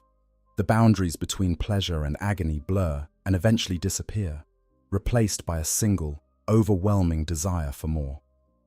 Slaanesh's corruption is the hardest to detect because it does not look like corruption at first. It looks like excellence, a warrior who fights with more skill, more grace, more artistry than his brothers. A warrior whose senses are sharper and whose reflexes are faster. A warrior who pursues perfection in all things, just as the Emperor's children once did before their fall. It is only when the pursuit of perfection crosses the line into the pursuit of excess, when the warrior begins to seek sensation for its own sake, regardless of the cost, that the true nature of the corruption becomes apparent. By then, of course, it is far too late. Each of these paths to corruption has one thing in common. They all begin with something that is, in itself, not evil. Anger at injustice, weariness with suffering, a desire for understanding, an appreciation for beauty and sensation. These are fundamentally human experiences, emotions that even a space marine cannot entirely suppress no matter how much psycho-conditioning he has undergone. And it is through these human experiences that chaos finds its way in. This is the true horror of chaos. It does not corrupt through alien invasion or military conquest. It corrupts through the very things that make us human. Our emotions, our desires, our need for meaning and connection and purpose. It takes the best parts of us and twists them into weapons against everything we hold dear. And it never stops. The weight of living with betrayal. When the betrayal has happened, when the battle brother who was once trusted and beloved has revealed himself to be a servant of the dark gods, the warriors who remain loyal must find a way to live with what has occurred. And that is, in many ways, harder than the betrayal itself. The first reaction is almost always denial. It cannot be true. He was the best of us. He would never turn. No, there must be a mistake, a misunderstanding, some form of mind control or demonic possession that absolves him of responsibility. The loyal Marines look for any explanation, any excuse that allows them to preserve their image of the brother they knew, because to accept the truth is to accept that their entire understanding of the world is flawed. If he could fall, anyone could fall. If the bonds of brotherhood could be broken so easily, were they ever real in the first place? This denial gives way, eventually, to rage, a fury so intense that it borders on the kind of bloodlust that Khorne feeds upon, which is itself a bitter irony. The loyal Marines want to find their fallen brother and destroy him, not just kill him, but erase him, burn his name from the records, scour his image from the chapter's halls of honor, pretend that he never existed. Because if they can destroy every trace of him, perhaps they can destroy the doubt that his betrayal has planted in their hearts. But doubt, once planted, is almost impossible to uproot. And this is one of the most insidious effects of a battle brother's fall. It does not simply remove one warrior from the chapter's strength. It poisons the trust that holds the entire chapter together. If one brother could fall, why not two? If two, why not 10? Every look exchanged between battle brothers carries a new weight. Every moment of hesitation in combat takes on a new significance. The fallen brother becomes a ghost that haunts every interaction, a shadow that falls across every bond. The chaplains are supposed to address this. It is their sacred duty to tend to the spiritual health of their brothers, to reinforce the bonds of faith and loyalty that keep the chapter unified. They conduct purification rituals. They lead prayers of binding. They speak the litanies of hate against the forces of chaos with renewed fervor, their voices ringing through the fortress monastery's halls as they attempt to drown out the whisper of doubt with the thunder of devotion. But even the chaplains know that faith alone is not always enough. Because the fallen brother was faithful too, once. He said the same prayers. He performed the same rituals. He believed just as fervently as any of them that the Emperor was his guide and his shield, and none of it saved him. Some chapters deal with the fall of a brother by erasing him from history entirely. His name is stricken from every record. His armor is destroyed. His deeds, once celebrated, are attributed to other warriors or simply forgotten. In the official history of the chapter, the fallen brother never existed. This approach has the advantage of simplicity, and it prevents the fallen warrior's story from becoming a source of fascination, or worse, inspiration for other potential traitors.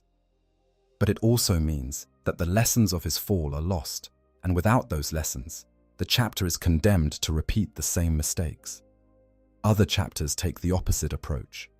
They study the fall of every brother in excruciating detail, analyzing every moment of the corruption, every decision that led the warrior closer to the edge, every warning sign that was missed or dismissed. This approach has the advantage of producing knowledge that can be used to prevent future fallings, but it also carries a terrible risk. Yet the more you study chaos, the more you understand it, and the more you understand it, the more vulnerable you become to its influence. This is the paradox at the heart of the Imperium's war against chaos. To fight the enemy, you must understand the enemy. But to understand the enemy is to expose yourself to the very forces that created him. The Inquisition's Ordo Malleus, the branch dedicated to combating the demonic threat, loses more of its members to corruption than any other branch of the Inquisition. The Grey Knights, the most elite anti-demon force in the Imperium, maintain their purity only through the most extreme measures, including the psychic screening of every recruit and the destruction of any warrior who shows even the slightest sign of corruption. And still, warriors fall. Still, brothers turn against brothers. Still, the bonds of brotherhood shatter under the weight of pressures that no amount of training or indoctrination can fully prepare a warrior to resist. The Imperium has been fighting this war for 10,000 years. It has developed elaborate systems of surveillance, layers of redundant safeguards, entire institutions dedicated to nothing but the detection and prevention of chaos corruption. And yet the corruption continues. New traitors emerge from the ranks of the loyal. New chapters fall to the dark gods. New names are added to the rolls of the excommunicate traitores. This suggests something deeply uncomfortable about the nature of the conflict, that it cannot be won, that the fall of battle brothers to chaos is not a problem that can be solved, but a condition that must be endured. That the question is never whether another brother will fall, but when and how many more will be lost before the next falling after that. The universe of Warhammer 40,000 is often described as grim dark, a place where there is only war and the laughter of thirsting gods. But the true grimness of this setting is not in the wars themselves or in the scale of the suffering they cause. It is in the knowledge that the greatest threat to humanity comes not from alien invaders or mechanical horrors, but from within, from the bonds of brotherhood that should be unbreakable but are not, from the faith that should be incorruptible but is not, from the warriors who should be humanity's greatest defenders but who, again and again, across 10,000 years of bloodshed and betrayal, become its greatest enemies. Now that is the weight that every loyal Space Marine carries, not just the weight of his armor and his weapons and the expectations of an Imperium that depends on him for its survival, but the weight of knowing that the brother standing next to him, the warrior he would trust with his life, the comrade he has fought beside through campaigns that span decades, could be one bad day, one moment of weakness, one whisper in the darkness, away from becoming the very thing they both swore to destroy. It is a weight that no human should have to bear. But Space Marines are more than human, and the burdens they carry are more than human as well. The eternal question: could it happen to you? In the quiet moments between battles, when the thunder of guns has faded, and the screaming of the dying has been replaced by the hum of the ship's engines and the soft murmur of brothers at prayer, every Space Marine has asked himself this question. Not aloud, never aloud. To voice it would be heresy, an admission of doubt that no chaplain would tolerate and no brother would forgive. But in the silence of his own thoughts, in the darkness behind his closed eyes, in the brief moments of vulnerability that even a superhuman warrior cannot entirely avoid, the question is there. Could it happen to me? Could I fall? The official answer, the answer that the chaplains give and the librarians record and the chapter masters repeat in their addresses to the assembled warriors, is no. A loyal servant of the Emperor cannot fall to chaos. The bonds of brotherhood, the purity of gene seed, as the psycho-conditioning, the rites of protection, the armor of faith that surrounds every Space Marine from the moment of his creation to the moment of his death, all of these things are proof against the corruption of the warp. A true son of the Emperor is incorruptible. But the truth that no one speaks but everyone knows, is that the official answer is a lie. The truth is that every Space Marine is vulnerable. Not equally vulnerable, certainly. Some are more resistant to corruption than others, their faith stronger, their conditioning more effective, their willpower more formidable. But the vulnerability is always there, lurking beneath the surface like a fault line in the bedrock of a world that seems stable until the earthquake comes. Consider the case of a warrior who has served the Emperor faithfully for 300 years. 300 years of war, of watching brothers die, of holding the line against horrors that would drive a mortal insane, of receiving neither thanks nor recognition from an Imperium that views him as nothing more than a weapon to be aimed at the enemy and discarded when broken. 300 years of being told that his suffering has meaning, that his sacrifice serves a greater purpose, that the Emperor watches over him and values his service. And then, during a campaign in some forgotten corner of the galaxy, he finds himself in a situation where none of those things seem to be true. Perhaps his chapter is ordered to retreat from a world that could have been saved, sacrificed to the cold mathematics of strategic withdrawal.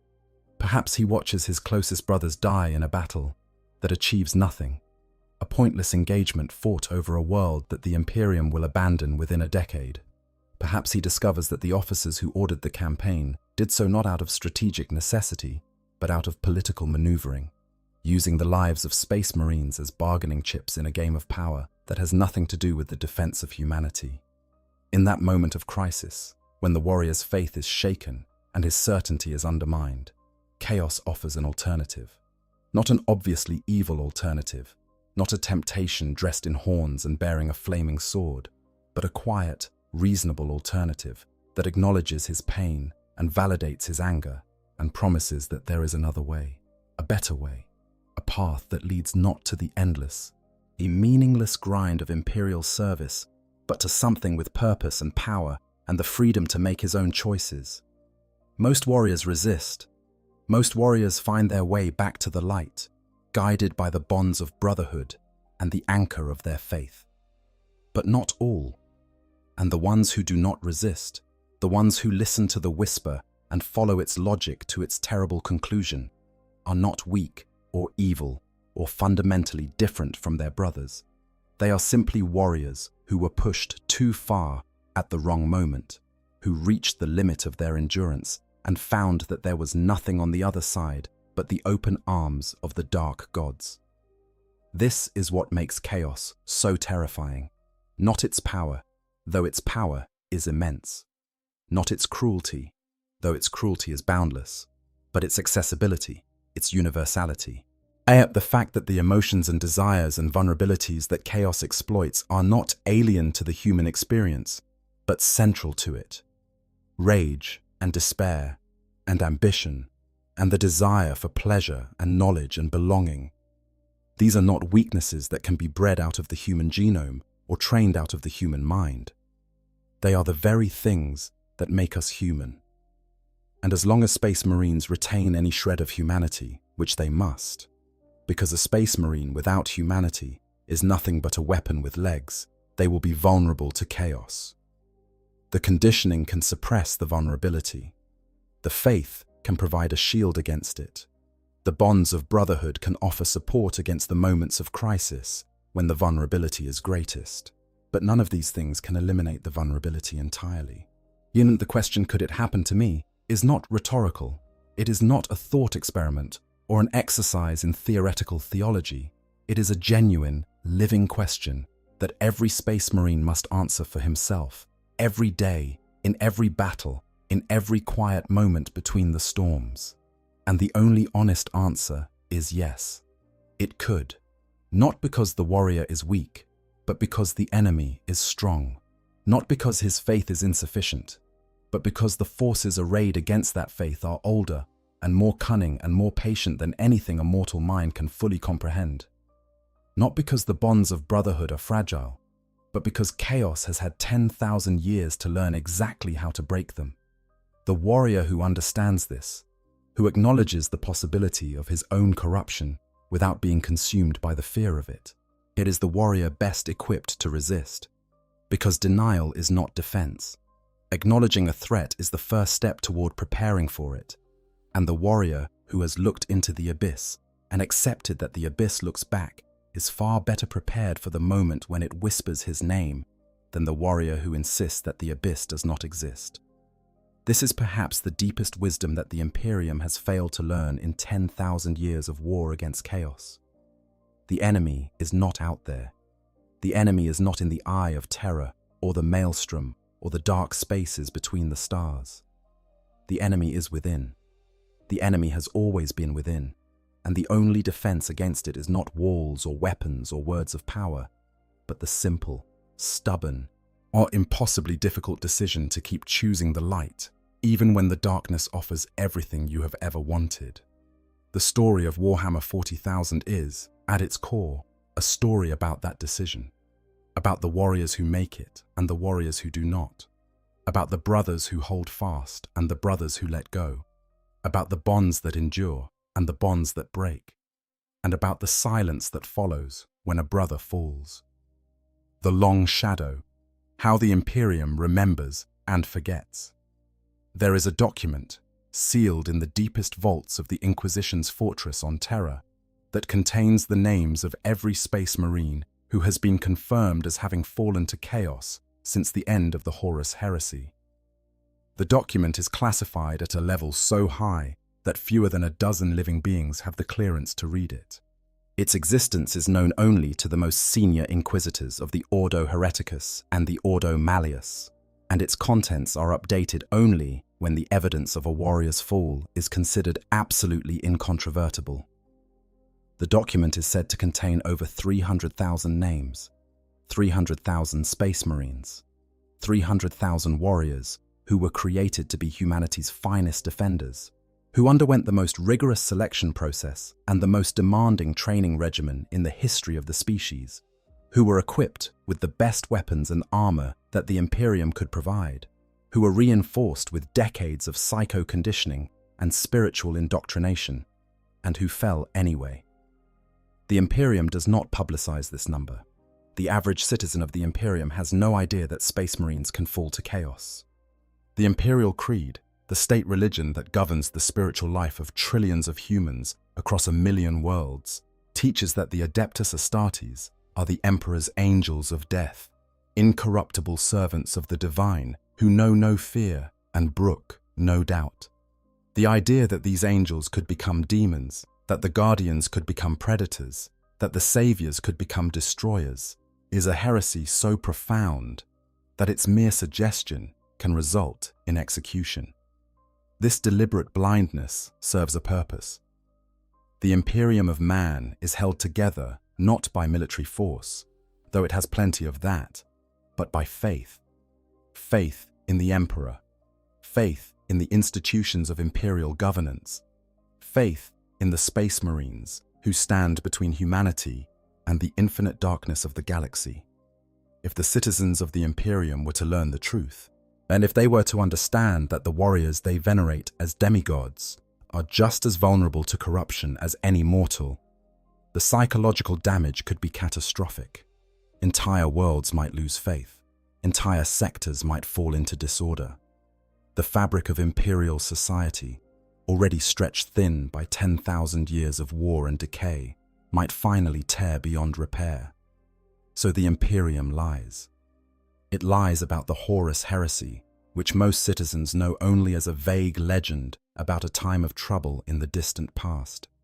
It lies about the traitor legions, which are either unknown to the general population or described in such abstract terms that their true nature is lost. It lies about the ongoing threat of corruption within the Adeptus Astartes, pretending that the safeguards in place are sufficient to prevent any future betrayals. And in the fortress monasteries of the Space Marine chapters themselves, the lies are different, but no less pervasive. The chapters know that their brothers can fall. They have seen it happen. They have fought against their own fallen. They have buried the dead and burned the corrupted, and whispered the prayers of absolution over the ashes of warriors who were once their closest companions. But they do not speak of it to outsiders. They do not share their knowledge with the chapters who have not yet experienced a falling. They do not cooperate with the Inquisition to develop more effective methods of prevention and detection. Each chapter guards its own shame with the same jealous secrecy that the Dark Angels bring to the hunt for the fallen, because to admit that your brothers can fall is to admit that your chapter is vulnerable. And vulnerability is not something that a Space Marine chapter can afford to display. The result is a galaxy-wide conspiracy of silence that has persisted for 10,000 years. A conspiracy that serves no one's interests except those of the Chaos Gods, who benefit enormously from the Imperium's refusal to honestly confront the threat that corrupts from within. Because every lesson that is not learned must be learned again. Every warning sign that is not documented must be rediscovered from scratch. Every method of resistance that is not shared must be independently developed by each chapter that faces the threat of corruption. The Imperium has had 10,000 years to develop a comprehensive, systematic approach to the detection and prevention of chaos corruption within the Adeptus Astartes. It has not done so, because doing so would require acknowledging the scope of the problem. And acknowledging the scope of the problem would mean admitting that the Emperor's finest are not as fine as the Imperium claims. This is perhaps the greatest tragedy of the Warhammer 40,000 setting. Not the wars themselves, brutal and devastating as they are. Not the alien threats that press in from every side. Not even the slow, inexorable decay of imperial civilization as it crumbles under the weight of its own contradictions. But the fact that the Imperium is losing the war against chaos, not because it lacks the strength to fight, but because it lacks the honesty to face the truth about the enemy. The enemy is within. It has always been within. And until the Imperium finds the courage to acknowledge that truth, brothers will continue to fall. This is the long shadow that the Horus heresy casts across the entire history of the 41st millennium. Not a shadow of military defeat, but a shadow of moral failure. The failure to learn, the failure to adapt, the failure to trust, the failure to face the darkness within so that the light can be protected. 10,000 years of failure and counting. The stories we tell in the dark. Let me leave you with something to think about. Something that goes beyond the strategic analyses and the historical accounts and the theological arguments about the nature of chaos and the vulnerability of the superhuman warrior. Think about what it means to know someone for a century. Not just to know them in the way that you know a colleague or a neighbor, but to know them in the deepest and most intimate way that one consciousness can know another, and to have shared the same fears and the same triumphs, to have bled together on battlefields that no one else will ever see, to have stood vigil over each other's wounds and whispered encouragement in the moments when the pain was almost too much to bear. Now think about losing that person. Not to death, which is clean and final and can be mourned and eventually accepted, but to something worse than death. To a corruption so complete that the person you knew ceases to exist, replaced by a stranger wearing their face, speaking with their voice, wielding their weapons, but driven by motives and desires that the person you loved would have found abhorrent. That is what happens when a battle brother falls to chaos. It is not a death. It is an erasure. The person you knew is gone, but the shell remains, and the shell remembers everything. And it remembers your name. It remembers the battles you fought together. It remembers the oaths you swore and the promises you made. And it uses those memories against you, twisting them into weapons of doubt and despair, because chaos knows that the deepest wounds are always inflicted by those we trust the most. In the grim darkness of the far future, there is only war. That is the tagline, the defining statement of the Warhammer 40,000 setting. But beneath the war, beneath the guns and the glory and the endless grinding slaughter, there is something else. There is the constant, unspoken dread that the warrior beside you might not be what he seems. That the brother you would die for might already be dead, replaced by something that wears his face but serves a different master. That the bonds of brotherhood, the most sacred and most powerful connection that a space marine can form, might be nothing more than a chain that will one day drag you into the same darkness that claimed the brother you thought you knew. This is the true horror of Warhammer 40,000, not the scale of the conflict, though it spans a galaxy, not the power of the enemies, though they command forces that could unmake worlds, but the intimacy of the betrayal, the knowledge that the greatest threat does not come from beyond the stars, but from beside you, from the warrior at your shoulder, from the brother at your side, from the heart of the brotherhood itself. Every space marine knows this, not consciously, not in words that could be spoken aloud or written in any record, but in the place beneath words, heard in the instinct that prickles at the back of the neck when a brother's eyes hold a light that was not there before, in the unease that tightens the gut, when a prayer is spoken with an inflection that sounds wrong, in the cold certainty that settles over the soul, when a brother asks a question that a loyal warrior would never ask. They all know, and they all carry that knowledge in silence, because to speak, it would be to give it power, and to give it power would be to acknowledge that the darkness is real, that the enemy is within, that the bonds they depend upon for their very survival are as fragile as they are precious. In the deep hours of the void, when the ship's engines hum their endless song, and the corridors are empty, and the battle brothers are at rest in their cells, each one alone with his thoughts and his fears. Yes, the silence is heavy with questions that will never be answered. How many of my brothers are truly my brothers? How many of them are something else, wearing masks of loyalty that will one day slip? And when the time comes, when the mask does slip, and the truth is revealed, and the brother I trusted becomes the enemy I must destroy, will I have the strength to pull the trigger? Will I have the strength not to follow? These are the questions that haunt every space marine who has ever witnessed the fall of a brother. They are the questions that haunt the Imperium itself, an empire built on bonds of loyalty that are tested every day by forces that no mortal can fully comprehend. They are the questions that give Warhammer 40,000 its particular flavor of darkness, a darkness that is not simply the absence of light, but the corruption of it. If for each other can become the very reason for each other can become the very reason each other dies. That is the story of Warhammer 40,000. That is the story of the Horus Heresy, and every betrayal that has followed it across 10,000 years of blood and fire. That is the story of what happens when your battle brother falls to chaos. It is a story without an ending, because in the grim darkness of the far future, the war against chaos is eternal, and the enemy is always, always closer than you think. The anatomy of a warband, life after the fall. We have spoken of the fall itself, of the moment when a warrior crosses the threshold from loyalty to damnation. But what happens after? What does existence look like for a space marine who has turned his back on the Emperor and pledged himself to the powers of the warp? The answer is far more complex than most Imperial citizens, or even most loyal space marines, would imagine. The popular image of a Chaos space marine, at least as presented by Imperial propaganda, is one of mindless savagery. A frothing berserker covered in spikes and chains, screaming the names of dark gods as he charges headlong into battle. And while that image is not entirely inaccurate, at least for some devotees of Khorne, it fails to capture the full reality of what post-corruption existence looks like for the majority of heretic Astartes.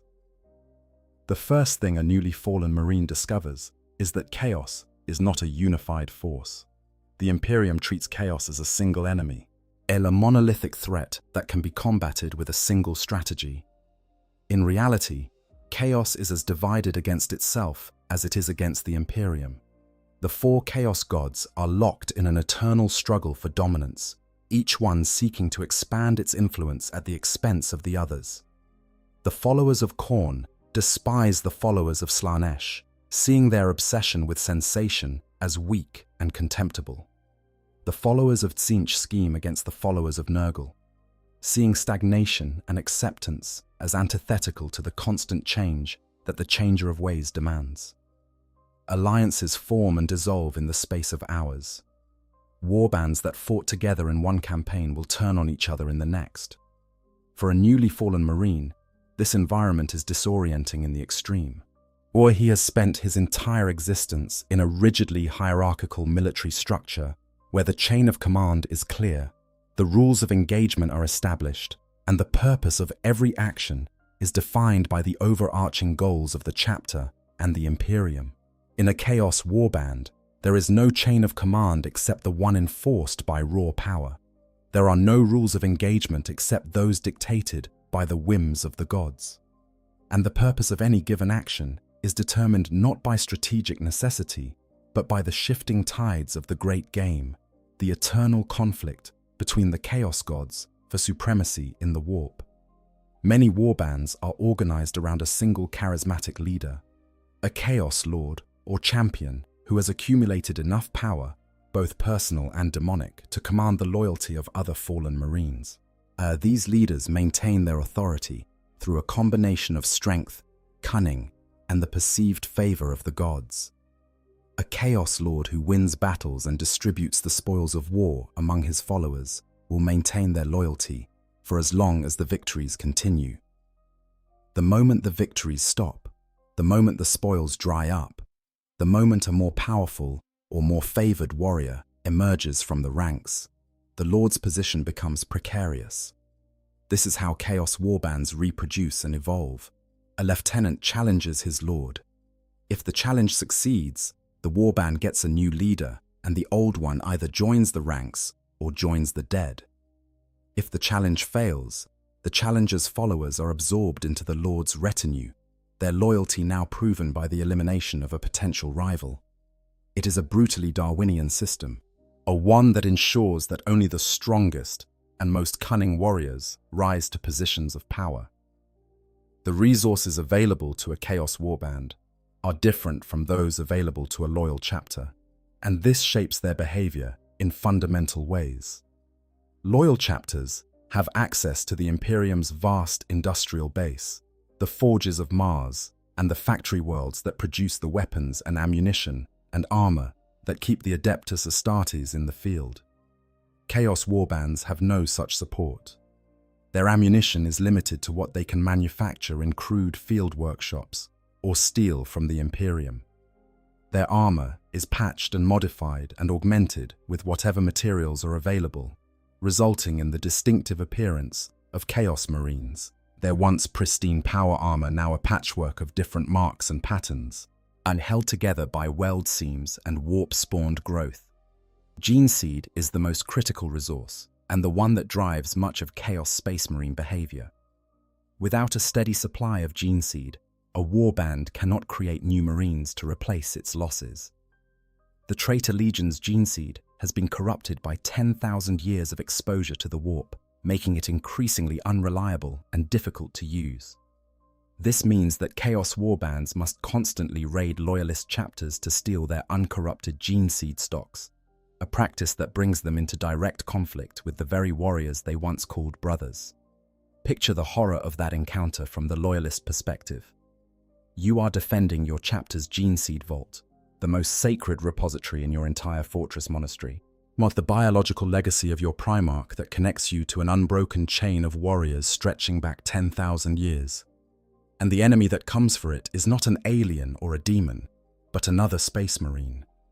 A warrior who wears armor that is recognizably similar to your own, who fights with techniques that are recognizably similar to your own, who speaks with a voice that carries the same genetic resonance as your own. He is you, but wrong. He is everything that you fear becoming, and he has come to take the one thing that ensures your chapter's future. The desperation of these raids explains much about the savagery of Chaos Space Marine warfare. They are not fighting for territory or resources or political advantage in the conventional sense. They are fighting for survival, for the right to continue existing as a force in the galaxy, are for the gene seed that will allow them to create new warriors and maintain their strength against a universe that wants them dead. Life within the Eye of Terror, where many of the Traitor Legions have made their home since the end of the heresy, is stranger still. The Eye is a region where the warp and real space overlap, where the normal laws of physics are suggestions at best, and the passage of time is erratic and unreliable. A warrior who enters the Eye and spends what he perceives as a year in its depths might emerge to find that a century has passed in the galaxy outside. Or he might find that only a day has passed. Or he might find that time has moved backward, and events that he witnessed have not yet occurred. This temporal instability means that some of the Chaos Space Marines fighting in the 41st Millennium are the same warriors who participated in the Horus Heresy 10,000 years ago. For them, the Siege of Terror is not ancient history, but a recent event, the wounds still fresh, the rage still burning.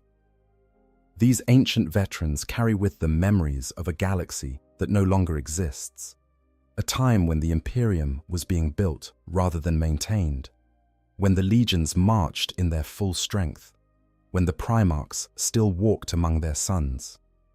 Meeting such a warrior is a profoundly unsettling experience for a loyalist Marine. Here is a being who remembers the Great Crusade, who may have fought alongside your chapter's Primarch, who carries within him knowledge and experience that predates your chapter's founding by millennia. And yet he is the enemy.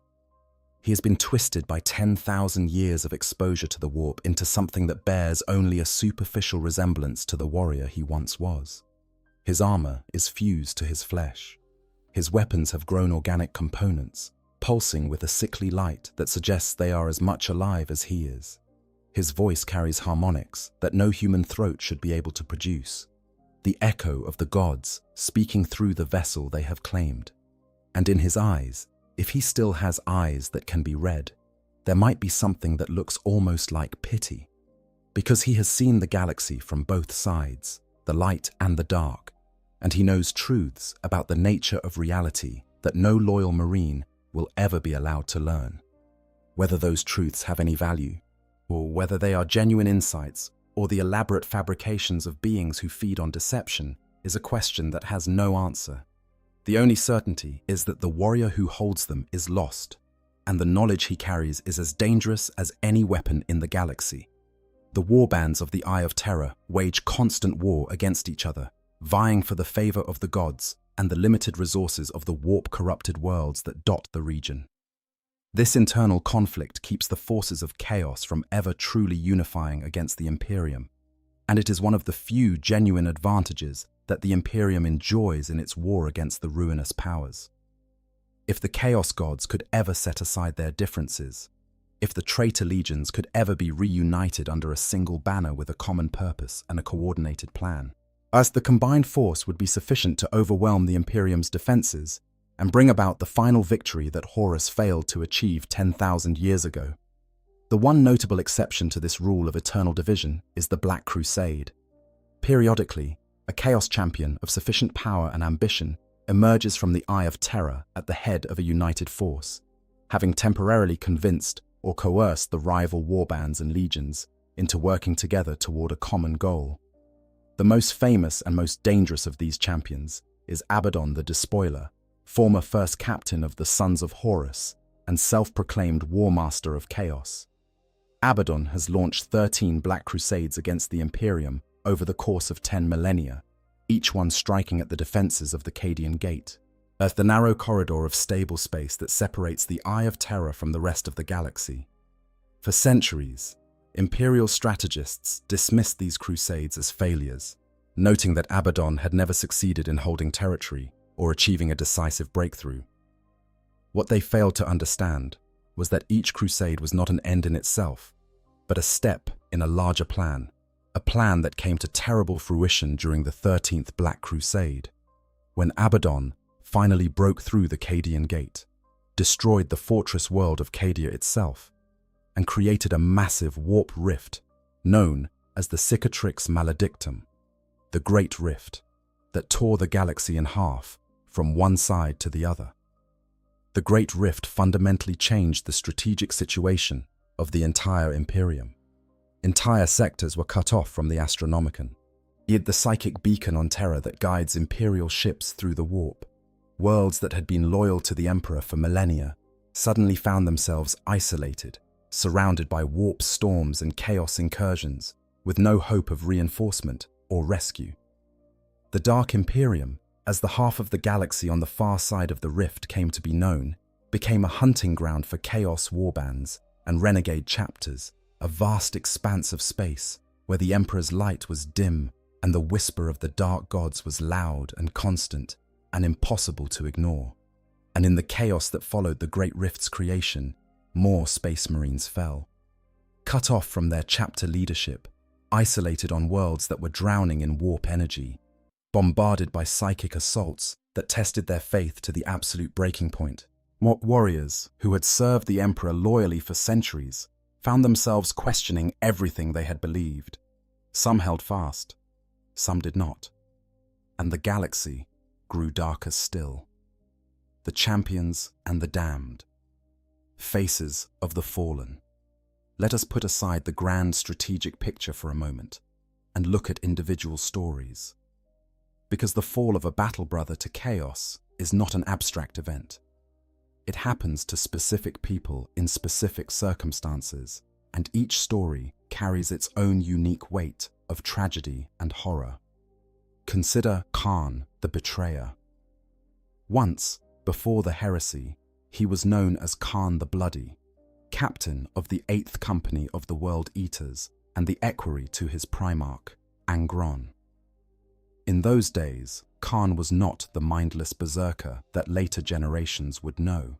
He was actually considered one of the more reasonable members of his legion, a warrior who could think clearly even when the butcher's nails were screaming for blood in his skull, who served as an interpreter and mediator between the increasingly unstable Angron and the rest of the Imperium that his primarch could barely tolerate. Khan's friendship with Argel Tal of the Word Bearers is one of the more poignant relationships in heresy lore. Two warriors from different legions who found common ground in their shared understanding of what it meant to serve a primarch who was broken, who was clearly in pain, who was clearly being consumed by forces that neither of them fully understood.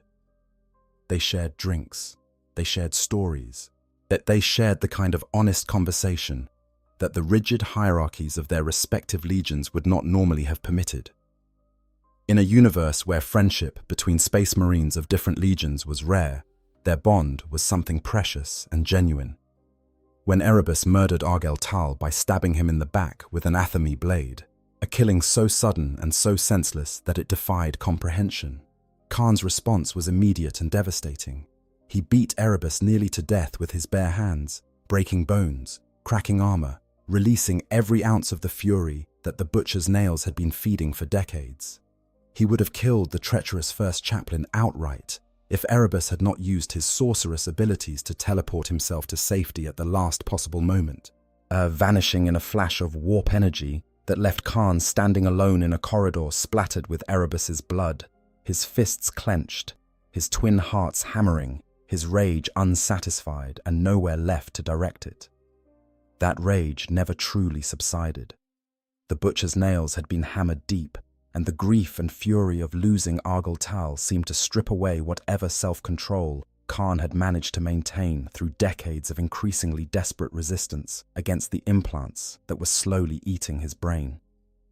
During the Shadow Crusade, the joint World Eaters and Word Bearers campaign that ravaged the worlds of Ultramar, Khan became increasingly violent, increasingly indiscriminate in his killing, increasingly impossible to distinguish from the mindless berserkers that the butcher's nails eventually turned all World Eaters into.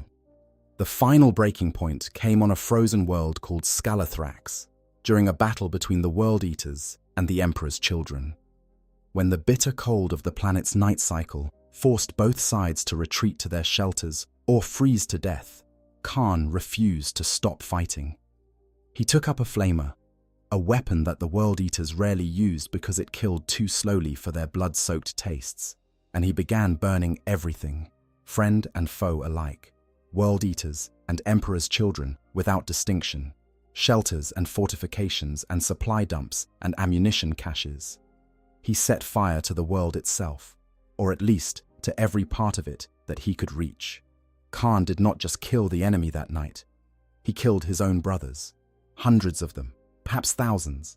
He burned them alive in their shelters. He slaughtered them as they tried to flee, cut them down with his chain axe without discrimination or mercy or even the recognition that they wore the same colors he did. By dawn, the organized force that the World Eaters had been was shattered into hundreds of separate warbands, each one too small and too scattered to ever reunite into a cohesive legion.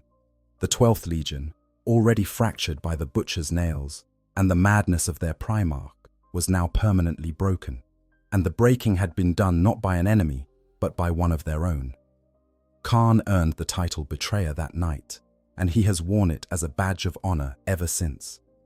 He is now the single greatest champion of Khorne in the entire galaxy, a warrior who has been killed and resurrected by his patron god more times than anyone can count, or who wanders the battlefield like a force of nature, killing everything that crosses his path, regardless of allegiance or intent.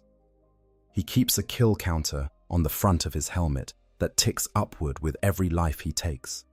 It has long since passed into numbers that have no practical meaning, a tally of skulls offered to the blood god that grows with every battle and will never, ever reach a total high enough to satisfy the endless, bottomless thirst of Horn.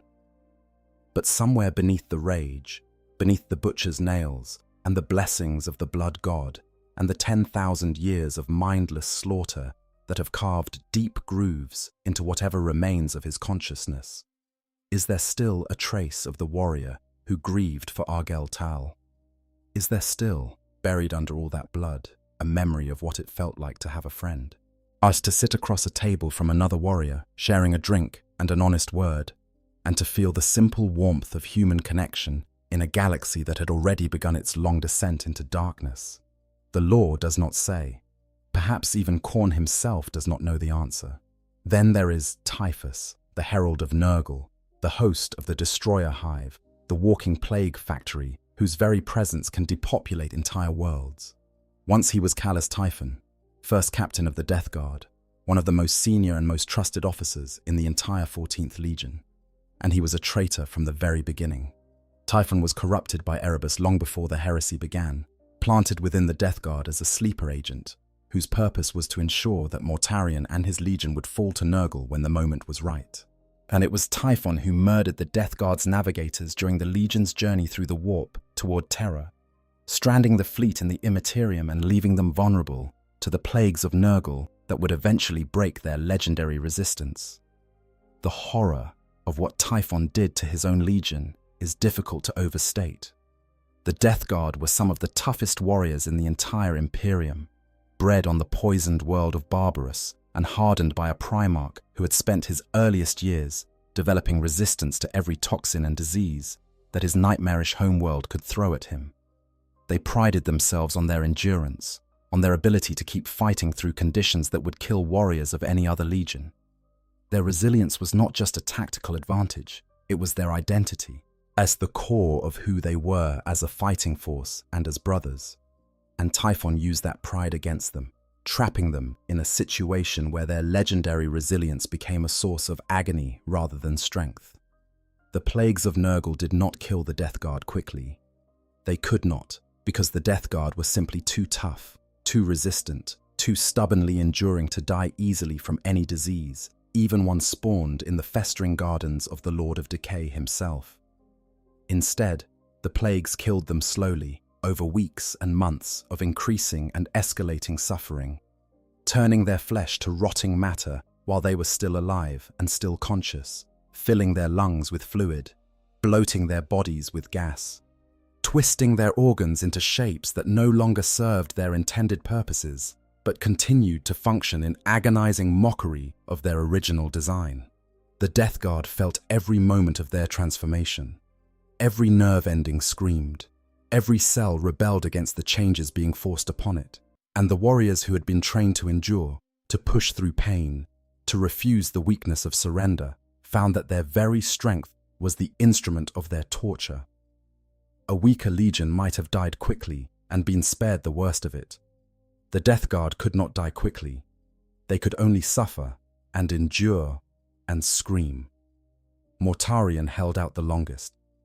The Primarch who had resisted every poison on Barbarous, and who had climbed the highest peaks of that blighted world while breathing air that would have killed any ordinary human in seconds, who had defined himself by his ability to withstand what others could not. Mortarion endured the plagues of Nurgle for longer than any other being in his legion, watching his sons fall around him, watching them break one by one, watching the strongest warriors he had ever known reduced to weeping, whimpering wrecks who begged for the mercy of death. And in the end, even Mortarion broke. He pledged the Death Guard to Nurgle, not because he wanted to serve the Plague God, not because he believed in Nurgle's philosophy of acceptance and decay, but because his sons were dying, and the only being in the universe who could stop their suffering was the one causing it. It was a bargain made in desperation, as a deal struck from a position of absolute weakness, and Nurgle accepted it with the warm grandfatherly smile that is perhaps the most terrifying expression in the entire Warhammer 40,000 universe. When the transformation was complete, when the plagues had stabilized into the permanent state of corruption that defines the Death Guard to this day, Typhon revealed his true allegiance. He stood before his broken brothers and his broken Primarch, and he smiled, because everything had gone exactly according to plan. His plan, Erebus's plan, the Chaos God's plan, and the Death Guard, who had trusted him with their lives for decades, who had fought beside him and bled beside him and called him brother, now understood that every moment of that trust had been a lie.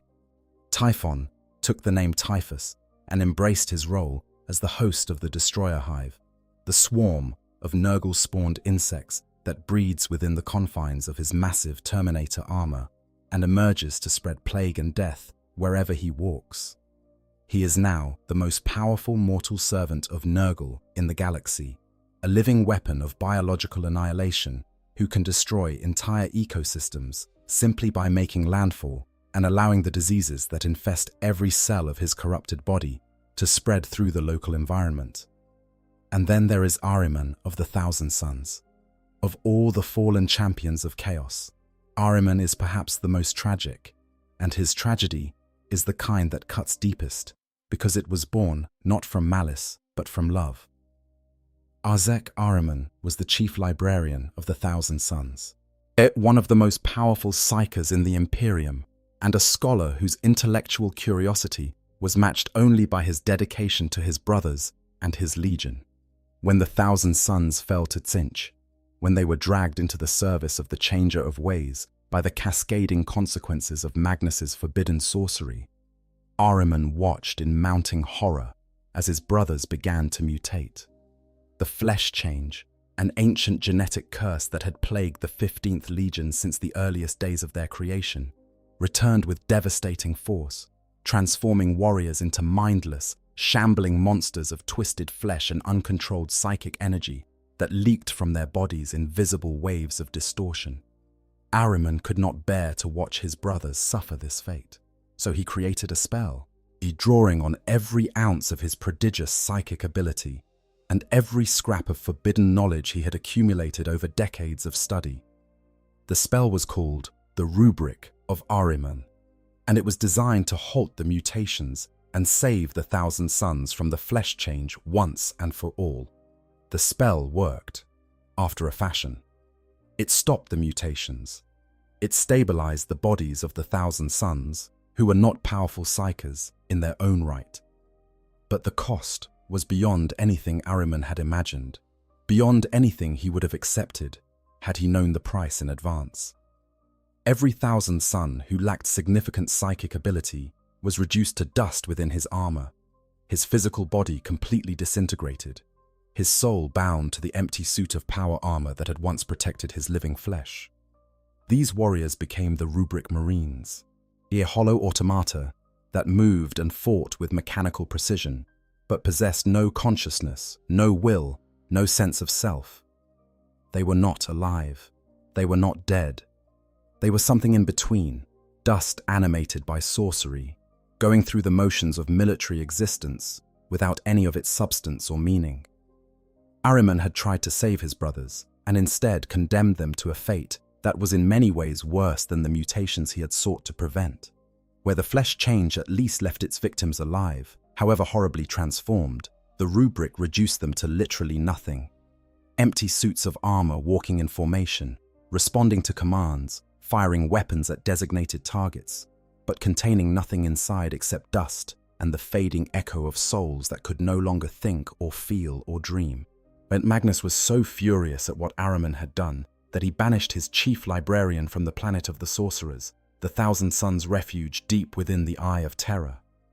Ahriman has spent the 10,000 years since then wandering the galaxy, searching with feverish determination for a way to undo the damage he caused, driven by a guilt so profound and so consuming that it has become the single defining feature of his existence. He serves Tzeentch, the Changer of Ways, the god who was ultimately responsible for the Thousand Suns' downfall, but he serves unwillingly, resentfully, always looking for a way to turn the Changer of Ways' own power against him and free his brothers from their dusty imprisonment. Ahriman's story is a devastating, cautionary tale about the road to damnation being paved with good intentions. But he did not fall to chaos out of ambition or rage or despair. He fell because he loved his brothers and could not bear to see them suffer. His sin was not selfishness, but compassion, not malice, but desperation. And the consequences of his well-intentioned actions were worse than anything the most evil and most deliberate traitor could have planned. This is perhaps the cruelest truth about chaos. It does not only corrupt the wicked, it corrupts the good as well, often more effectively, because the good have more to exploit. It takes love and turns it into a weapon. It takes compassion and uses it as a lever. It takes the very best impulses of the human soul, the desire to protect, the need to save, the refusal to accept suffering when action seems possible, and it perverts them into instruments of damnation. The bonds that endure, brotherhood across the divide. Despite everything, despite 10,000 years of betrayal and bloodshed, and the systematic destruction of the bonds that once held the legions together, there are moments in the lore of Warhammer 40,000 that suggest something remarkable. Something that the Chaos Gods, for all their power and patience, have never been able to fully destroy. There are moments when the bonds of brotherhood survive the fall. Not often, not reliably, not in any way that the Imperium could exploit or the Chaos Gods could easily predict. But occasionally, in the heat of battle, or in the quiet moments between campaigns, something flickers to life in the hearts of fallen Marines that should not exist by any rational calculation. A memory that refuses to fade despite millennia of corruption. As a loyalty that refuses to die despite every effort of the dark gods to extinguish it. A connection to a brother, a chapter, a cause that transcends the corruption of the warp and speaks to something deeper than even the Chaos Gods can reach. During the Horus heresy, there are accounts of traitor Marines hesitating at critical moments, unable to bring themselves to fire on warriors who had once been their brothers in truth. These moments of hesitation were usually brief, usually overcome quickly by the force of the corruption that had claimed them. But they happened. They happened often enough to be noted in the records of multiple legions, loyalist and traitor alike, often enough to suggest that even the most complete corruption cannot fully erase what was built between warriors who shared blood and battle. As the relationship between Horus and the Emperor at the final confrontation aboard the Vengeful Spirit is the most famous example of this phenomenon.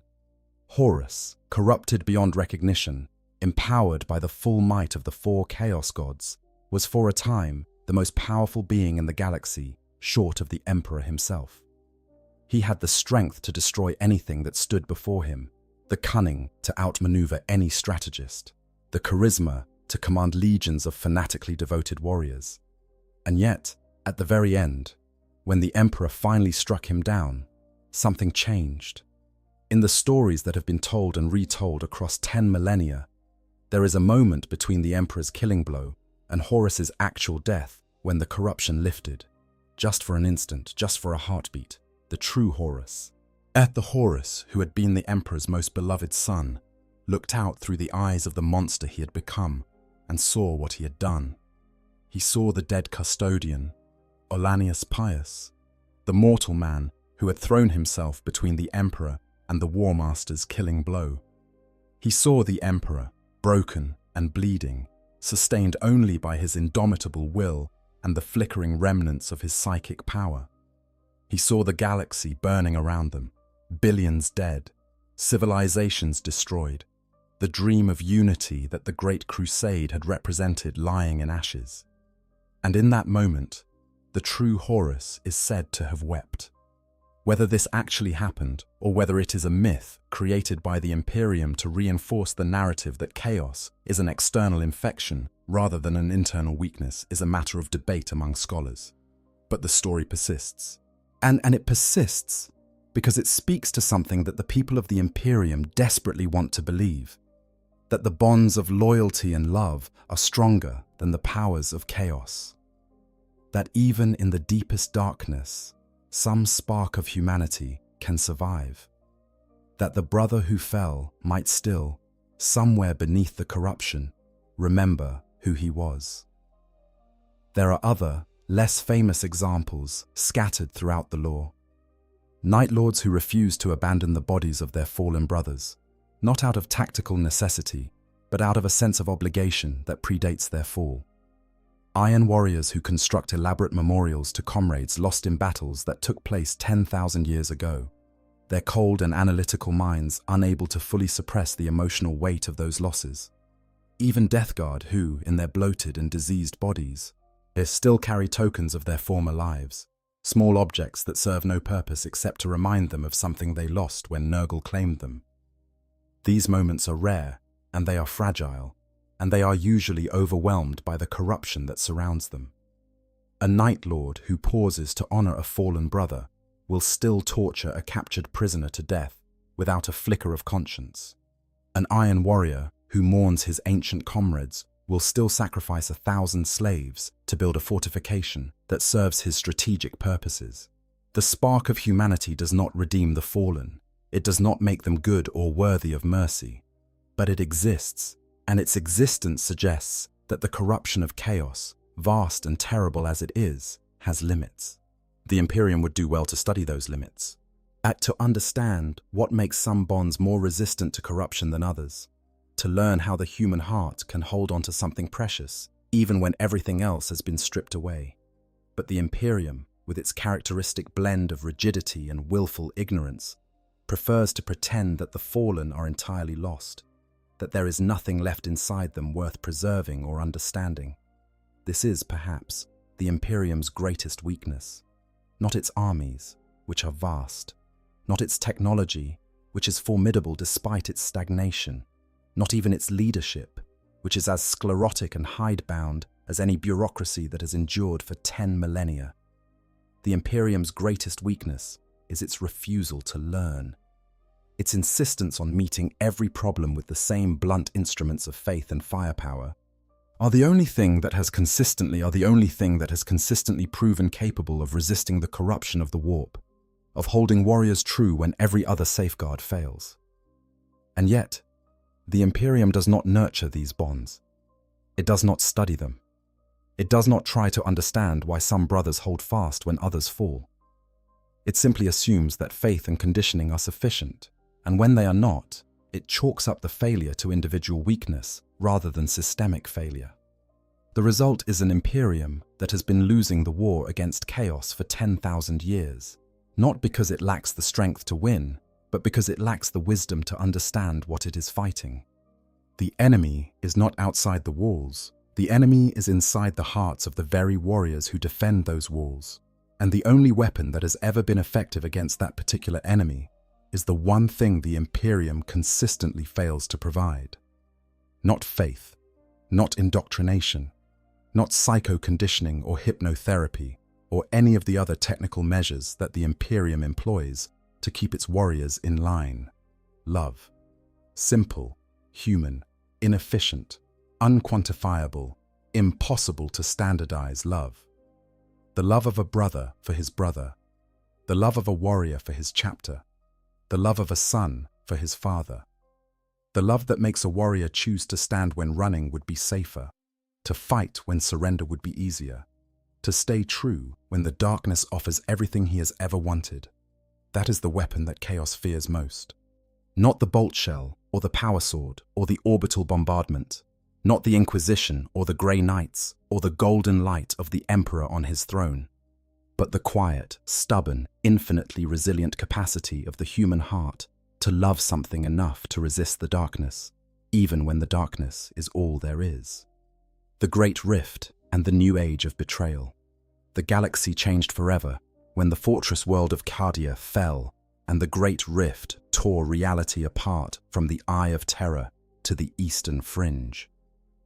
That wound in the fabric of space, a scar of roiling warp energy visible from every world in the galaxy, marked the beginning of a new era. An era that some call the era Indomitus, the time of the undaunted. Others, less optimistic, call it the Age of Darkness. It's because the Great Rift did something that 10,000 years of Black Crusades had failed to accomplish. It brought the warp into the material universe on a scale that dwarfed anything since the fall of the Eldari. For space marines across the galaxy, the Great Rift changed everything. Chapters that had maintained communication with Terra for millennia found themselves suddenly cut off, isolated on the wrong side of a barrier of psychic energy that no ship could safely cross.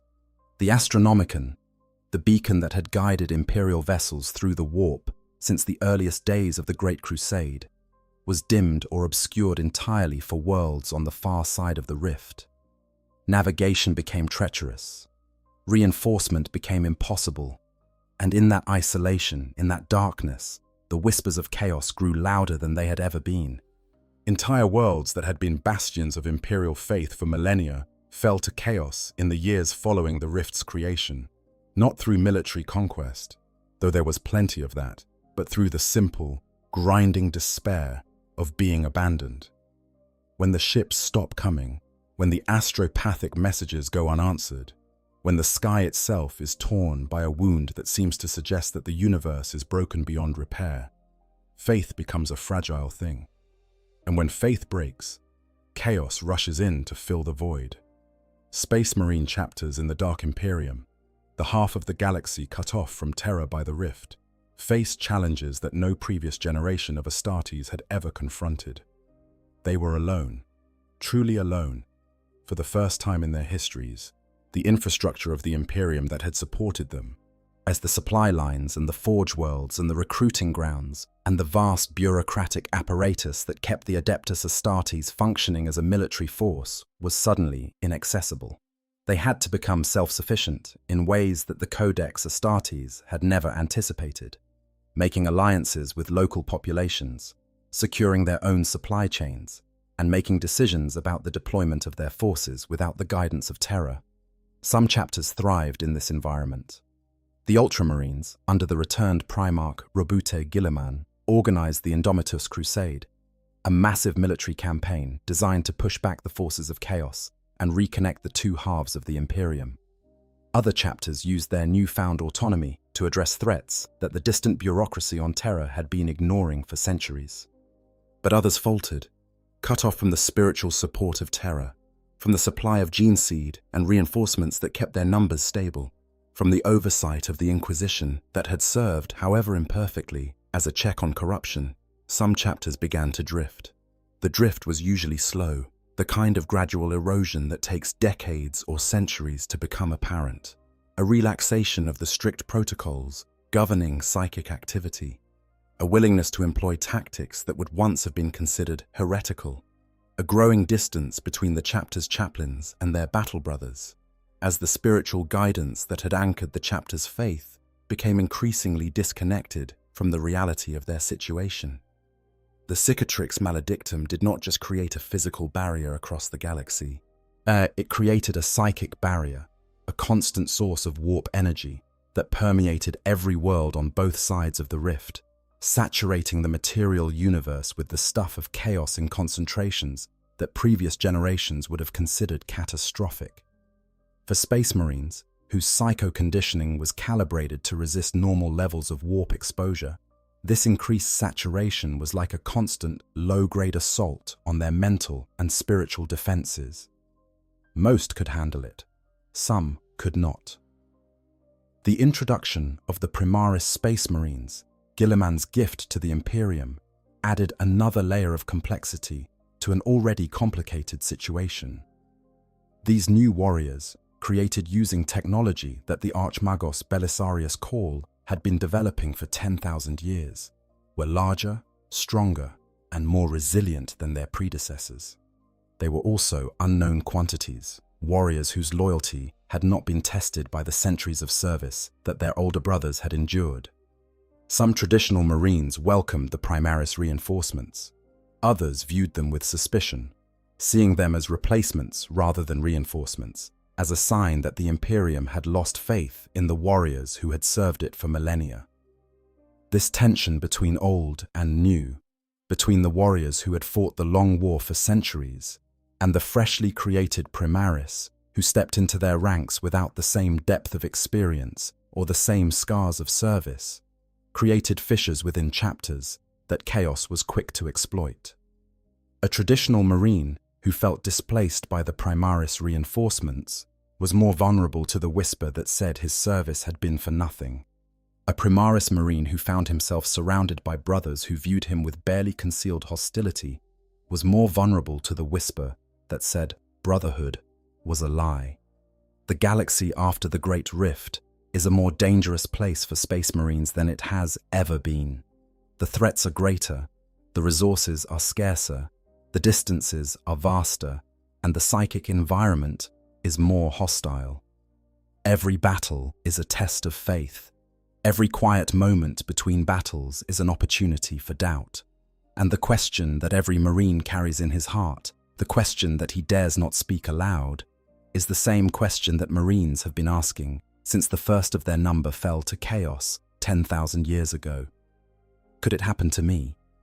In the age of the Great Rift, the honest answer to that question is more terrifying than it has ever been. Because the darkness is closer now, the whispers are louder, the cracks in the armor of faith are wider, and the bonds of brotherhood, the only defense that has ever truly worked against the corruption of chaos, are being tested by pressures that no previous generation of Space Marines has ever faced. The war goes on. It will always go on. In the grim darkness of the far future, there is only war, and the war against chaos is the most personal, the most intimate, the most devastating of all the wars that humanity fights.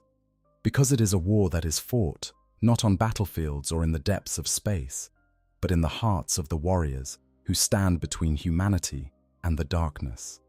It is a war that is won or lost, not by the strength of arms or the weight of firepower, but by the strength of the bonds that hold one soul to another. But in those bonds, precious and powerful as they are, can break. They have always been able to break, and the silence that follows when they do is the loudest sound in the galaxy. The physical transformation, what the warp does to flesh. We have spoken at length about the spiritual and emotional dimensions of a battle brother's fall to chaos. But there is another aspect of the corruption that deserves attention, one that is perhaps more immediately visceral and more horrifying in its specifics. The physical transformation that accompanies a warrior's descent into the service of the dark gods. A loyalist space marine is already a monument to biological engineering. His body is a cathedral of enhanced flesh, as rebuilt from the genetic template of his Primarch, with 19 additional organs that grant him abilities far beyond those of ordinary humanity. He can spit corrosive acid. He can enter a state of suspended animation that allows him to survive injuries that would kill any lesser being. He can interface directly with his power armor through a neural link implanted in his spine. His bones are laced with ceramite hard material that can withstand impacts that would shatter ordinary skeletons. His muscles are dense enough to crush stone and fast enough to catch a thrown blade. This enhanced biology makes a space marine a formidable warrior.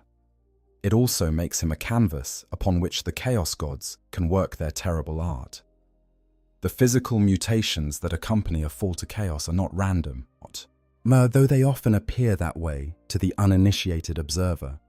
Each chaos god has a preferred aesthetic, a signature style of corruption that reflects the god's nature and values.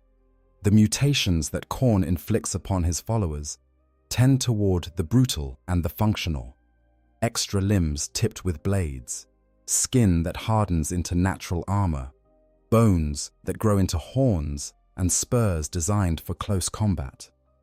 A Khorne-corrupted marine becomes a weapon in the most literal sense, his body reshaped by the blood god into an instrument of killing that is more efficient and more terrible than any piece of war gear. Nurgle's mutations are different in character, but no less disturbing. A marine falling to the Lord of Decay finds his body becoming a host for disease, a living incubator for plagues and pestilences that the plague god finds amusing or useful. His flesh softens and swells, taking on a greenish hue that speaks of advanced decomposition. His organs begin to rot, their functions replaced by demonic parasites that feed on the decay and keep the marine alive through means that defy biological understanding. Flies breed in the crevices of his armor.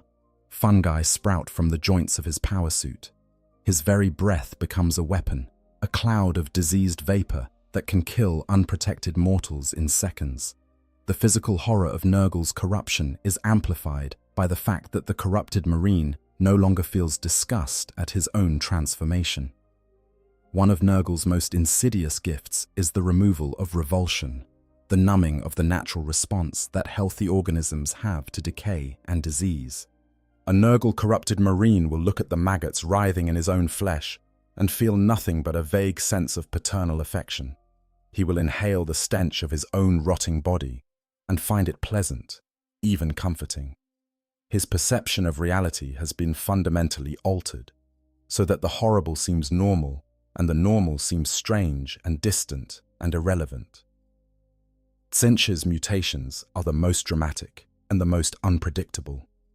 The Changer of Ways delights in transformation for its own sake, and his followers are subjected to a constant flux of mutation that never stabilizes into a fixed form. A Marine corrupted by Tzeentch might sprout wings one day and lose them the next, replaced by tentacles or crystalline growths or sensory organs that perceive dimensions of reality that the human mind was never designed to comprehend. Beat with every sentence, shifting through with every sentence, shifting through registers that range from the subsonic to the ultrasonic. His eyes glow with warp fire that illuminates things that should not be illuminated, revealing the true nature of reality in all its madness-inducing complexity. Slaaneish's mutations are perhaps the most disturbing precisely because they begin as enhancements rather than obvious corruptions. A Marine falling to the Dark Prince first notices that his senses are becoming sharper. Colors are more vivid. Sounds are more nuanced. Touch becomes exquisitely sensitive. Every texture, a symphony of information that his enhanced nervous system processes with a speed and precision that borders on the supernatural. This heightening of sensation is seductive in itself, and it serves as the gateway to deeper and more irreversible changes. Over time, the Marine's body begins to reshape itself to better serve the pursuit of sensation. Nerve clusters multiply and concentrate in areas that were not designed to be sensitive. New sensory organs develop, capable of perceiving stimuli that ordinary biology cannot detect. The Marine becomes addicted to input, to experience, to the raw flood of sensation that defines existence in the service of Slaanesh. The physical transformations are not merely cosmetic, they are functional. A chaos-corrupted Marine is, in purely military terms, often more dangerous than his loyalist counterpart. The mutations enhance his combat capabilities in ways that the original genetic enhancements of the Space Marine creation process could not. A Khorne Berserker is stronger and faster than a Loyalist Assault Marine. A Nurgle Plague Marine is tougher and more resilient than a Loyalist Tactical Marine. A Tzeentch Sorcerer can manipulate the warp with a power and precision that Loyalist Librarians can only dream of. And a Slaanesh Enhanced Warrior perceives the battlefield with a clarity and speed that makes him almost impossible to surprise or outmaneuver. But these enhancements come at a cost that goes beyond the obvious physical horror. Each mutation binds the Marine more tightly to the Chaos God who granted it. Each transformation is a link in a chain that connects the warrior's soul to the warp, a chain that can never be broken once it has been forged. The mutations are not gifts in any meaningful sense. They are brands of ownership, marks of possession that proclaim to the universe that this warrior belongs to the dark gods and can never be reclaimed. This is why the Imperium does not attempt to cure or rehabilitate fallen Marines. Not because the technology does not exist to reverse the physical mutations, though it probably does not, but because the mutations are not the disease. They are the symptoms. The disease is the corruption of the soul, the fundamental realignment of the warrior's being from the service of the Emperor to the service of chaos. And that realignment, once complete, cannot be undone by any technology or sorcery that the Imperium possesses. When a Loyalist Marine faces a corrupted former brother on the battlefield, he is not just facing a tactical threat, He is facing a physical manifestation of everything he fears about himself. The corrupted Marine's twisted body is a prophecy written in flesh, a warning about what could happen if faith falters and the bonds of brotherhood break. Every horn and tentacle and weeping sore is a word in a language that every Marine can read, a language that says this could be you, this will be you, this is what waits for you if you listen to the whispers that you pretend not to hear. The bolt shell that ends a corrupted Marine's existence is not just a tactical solution. It is a prayer, a fervent, a desperate prayer that the warrior who pulled the trigger will never have to be ended in the same way. The Long War, 10,000 years of brother against brother. The Horus. Heresy lasted 9 years. 9 years of galaxy-spanning civil war that killed trillions and broke the Imperium so thoroughly that it has never recovered. But the heresy was not the end of the conflict between loyalist and traitor Marines. It was the beginning. The Long War, as the Chaos Space Marines call it, has been raging for over 10,000 years. It is the longest-running conflict in the history of the galaxy, older than most civilizations, older than the memory of the worlds where it is fought, older than the institutions that were created to end it. And it shows no sign of ending. The nature of the Long War is different from the heresy that spawned it. Where the heresy was a single, coherent conflict with identifiable sides and a definable outcome, the Long War is a sprawling, multi-front, perpetual state of warfare that encompasses everything from full-scale planetary invasions to covert sabotage operations to the kind of personal, individual duels between former brothers that have been occurring since the first loyalist Marine crossed blades with the first traitor on Istvan. For the Chaos Space Marines, the Long War is a source of identity and purpose. It gives meaning to their existence in a way that the random violence and internal politics of the Eye of Terror cannot. The Long War tells them that they are not simply chaos-corrupted madmen living out a pointless existence in the warp. They are warriors with a cause, soldiers in an army that is fighting for something. And even if that something changes depending on which chaos god is in the ascendant and which champion is currently commanding the warband. For the loyalist Marines, the Long War is something else entirely. It is a burden, a constant reminder that the greatest threat to the Imperium comes not from alien invaders or mechanical horrors, but from warriors who were supposed to be on the same side. Every battle against Chaos Space Marines is a battle against a mirror image, a twisted reflection of what the loyalist might become if his faith falters or his bonds break.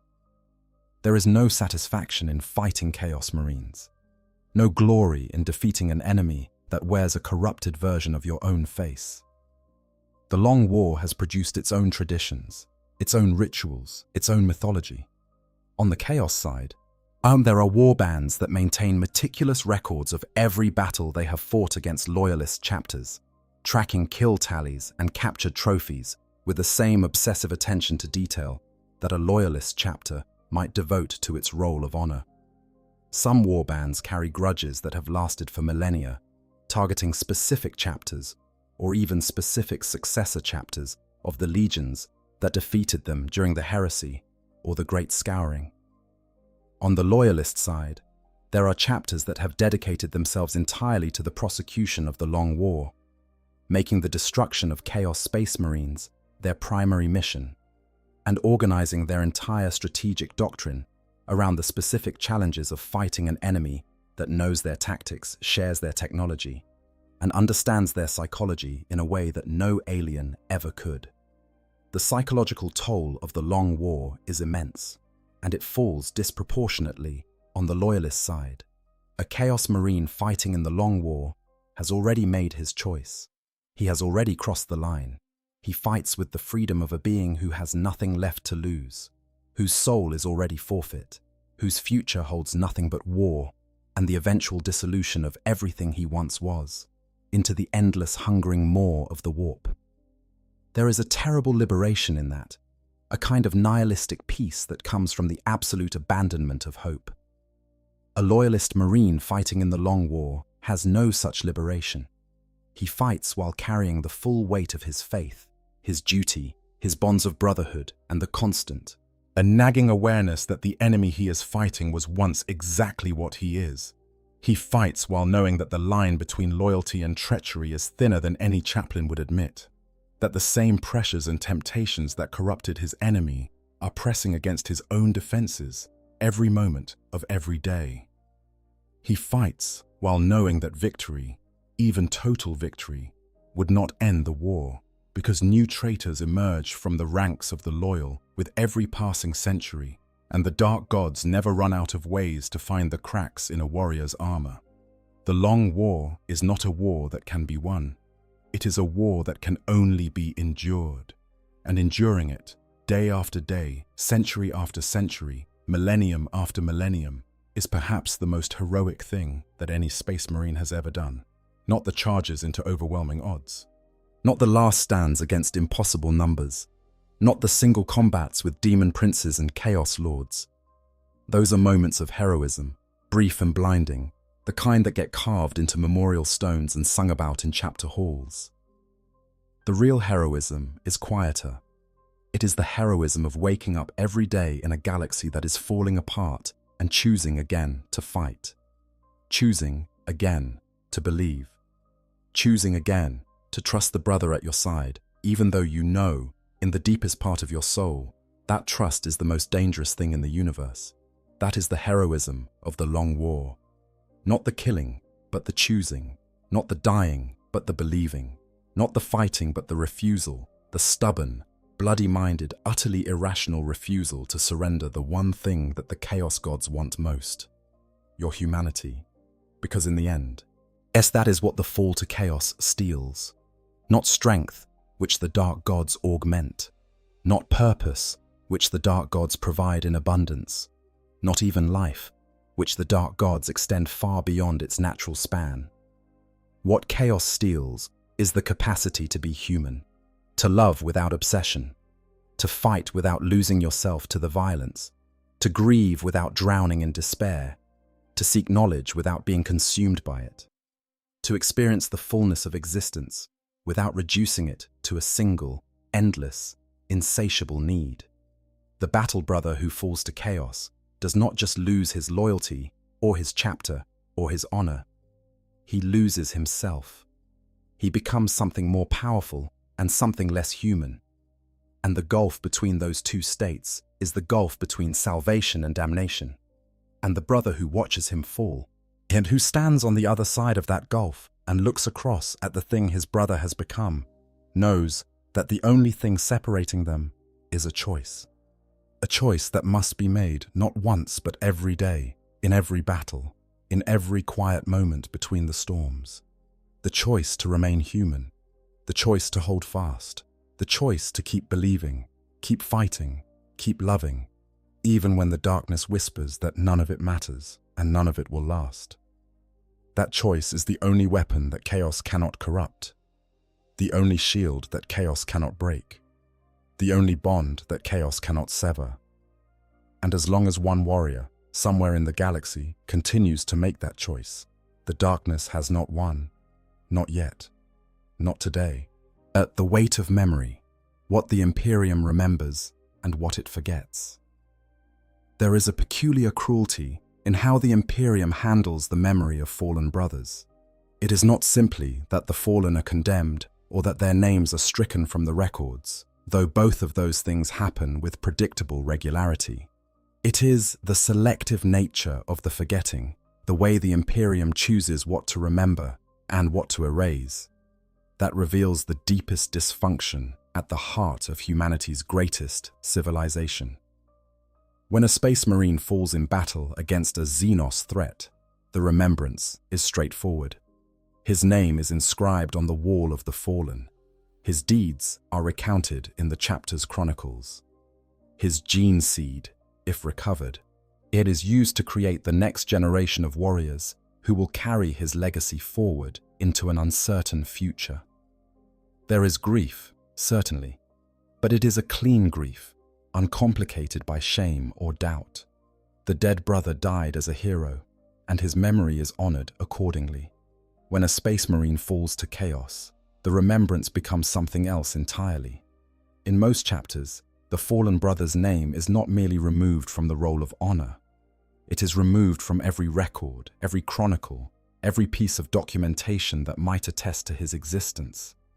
His personal effects are burned. His war gear is melted down and reforged so that no trace of his identity remains. His training records are deleted.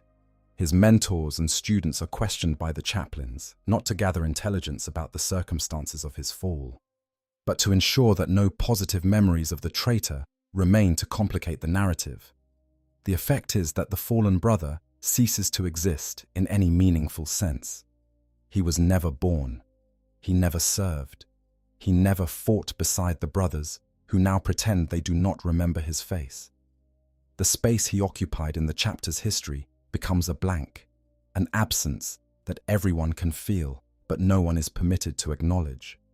It is as if the universe itself has been edited, the offending passage removed from the text, so that the story can continue without the uncomfortable complication of a hero who became a villain. This approach to memory serves the Imperium's purposes in a practical sense. It prevents the fallen brother's story from becoming a source of inspiration for others who might be tempted to follow his path. It maintains the fiction that loyalty to the Emperor is the natural and inevitable state of a space marine, that falling to chaos is an aberration rather than a possibility that haunts every warrior who has ever listened to the silence between battles and heard something whispering back. But the practical benefits come at a terrible cost. Because the brothers who served alongside the fallen marine remember him, whether the records do or not. They remember his face and his voice, and the way he held his bolter, and the jokes he told during the long watches between deployments. They remember the specific quality of his courage and the particular shade of his devotion. And now they are being told, by the very institution that demands their absolute honesty in all other matters, to lie, to pretend that these memories do not exist, or to act as though the brother they loved and trusted and fought beside for decades or centuries was never real. The psychological damage this causes is difficult to overstate. Every Marine who has witnessed a brother's fall carries a wound that the chapter's chaplains are either unable or unwilling to treat. The wound is not grief, which is a natural response to loss and which the chapter's support structures are designed to address. The wound is cognitive dissonance, the forced reconciliation of two incompatible truths. The truth that the fallen brother was once a good Marine, worthy of love and trust and respect, and the institutional truth that the fallen brother never existed, was never good, was never worthy of anything except the bolter round that ended his corrupted existence. Marines who carry this wound learn to compartmentalize their memories, storing the forbidden knowledge of their fallen brother in a sealed chamber of their psyche where the chaplain's questions cannot reach. They become, in a small but significant way, practitioners of deception within an institution that demands absolute transparency. They learn to keep secrets from the very brothers who depend on their honesty for survival. And in learning to keep one secret, they discover that keeping others becomes progressively easier. This is, paradoxically, exactly the kind of behavior that makes a Marine vulnerable to the corruption of chaos. The warrior who has learned to hide his memories from the chaplain has learned a skill that the dark gods find extremely useful. The warrior who has learned to maintain a false front while harboring forbidden thoughts has taken the first step on a road that leads to places far darker than the simple act of remembering a fallen friend. The Imperium creates the conditions for its own betrayal by refusing to acknowledge the reality of that betrayal, by pretending that the fallen were never among them, by erasing the evidence that good Marines can become bad Marines, by maintaining the comforting fiction that loyalty is guaranteed and corruption is impossible for those who maintain proper faith. The Imperium ensures that each new generation of Marines is exactly as unprepared for the reality of the fall as the generation before them. A wiser institution might study the circumstances of each fall. It might look for patterns, for common factors. For the specific combinations of pressure and temptation that prove too much for the fallen brothers' defenses. It might use that knowledge to strengthen the defenses of the brothers who remain, to identify Marines who are approaching their breaking point, to intervene before the whispers become commands and the doubts become certainties. But wisdom has never been the Imperium's strongest characteristic. There are exceptions to this institutional blindness, chapters and organizations that have developed their own approaches to the problem of memory and betrayal. The Dark Angels, for all their obsessive secrecy, have at least acknowledged the reality of their shame. The existence of the fallen, the Dark Angels, who sided with Luther against the Lion during the heresy, is known to the chapter's inner circle. And the Deathwing and Ravenwing companies are organized specifically around the mission of hunting down and capturing these traitors. The Dark Angels' approach is not healthy by any reasonable standard. Their obsession with secrecy has led them to commit acts that border on treachery themselves, including allowing Imperial allies to die, rather than risk exposing the truth about the fallen to outsiders. But at least they remember. At least they acknowledge that the fall happened and that its consequences must be dealt with. The Grey Knights, the secret chapter of Space Marines dedicated entirely to the fight against demons and the forces of chaos, take a different approach. The Grey Knights are the only chapter in the Imperium's history that has never had a single member fall to chaos, and a record that is maintained through a combination of extraordinarily rigorous selection processes, constant psychic monitoring, and the direct protection of the Emperor himself. But even the Grey Knights, for all their purity, understand that the possibility of corruption is real. Their entire existence is predicated on the assumption that chaos is a threat that requires a dedicated, specialized response. They do not pretend that the threat does not exist. They train for it. They prepare for it. They live with the knowledge of it every single day of their long and difficult lives. For the average Space Marine, serving in an average chapter, on an average world, in an average sector of the Imperium, the reality of the fall is something that exists at the edges of awareness. He knows it happens. He has probably seen the aftermath. The empty rack in the armory where a brother's war gear used to hang, the conspicuous gap in the formation where a familiar face used to stand. He has probably felt the shift in the chapter's atmosphere that follows a fall, the tightening of security, the increase in chaplain visits, the subtle but unmistakable change in the way his brothers look at each other. But he does not talk about it. He does not process it. He does not learn from it. He simply endures it, adding the weight of unspoken knowledge to the burden he already carries, and moves on to the next battle, the next deployment, the next quiet moment when the whispers seem a little louder than they did before. This is the Imperium's way. Endure, deny, forget. And when the next brother falls, act surprised, as if it has never happened before, and as if it could never have been predicted, as if the galaxy itself is to blame rather than the systems that were supposed to prevent exactly this outcome. The weight of this willful ignorance falls heaviest on the warriors who actually do the fighting, the chaplains who counsel brothers through crises of faith, while knowing that their tools are inadequate to the task, the librarians who can sense the psychic tremors that precede a fall, but lack the authority or the institutional support to intervene effectively, the squad leaders who watch their brothers for signs of corruption and lie awake at night wondering whether their own loyalty will endure the tests that lie ahead. These are the unsung heroes of the war against chaos, not the warriors who charge into battle against demon princes and chaos lords. Though their courage is real and worthy of honor, but the quiet ones, the watchful ones, the brothers who carry the weight of knowledge that the Imperium refuses to acknowledge, who do the difficult, unglamorous, psychologically devastating work of maintaining the bonds of brotherhood in a universe that is constantly trying to break them. They deserve better than the Imperium gives them. They deserve honesty instead of propaganda, understanding instead of dogma, the freedom to grieve for their fallen brothers instead of the requirement to pretend those brothers never existed. But the Imperium is what it is. And in the grim darkness of the far future, the warriors who hold the line against chaos must do so with the tools they have rather than the tools they need. They do it anyway, day after day, century after century, or millennium after millennium. They hold the line, not because the Imperium deserves their loyalty, but because the brothers standing beside them do. Not because the system works, but because the bonds are real. Not because faith is enough, but because faith is all they have. And sometimes, in the quiet moments between the storms, that is enough.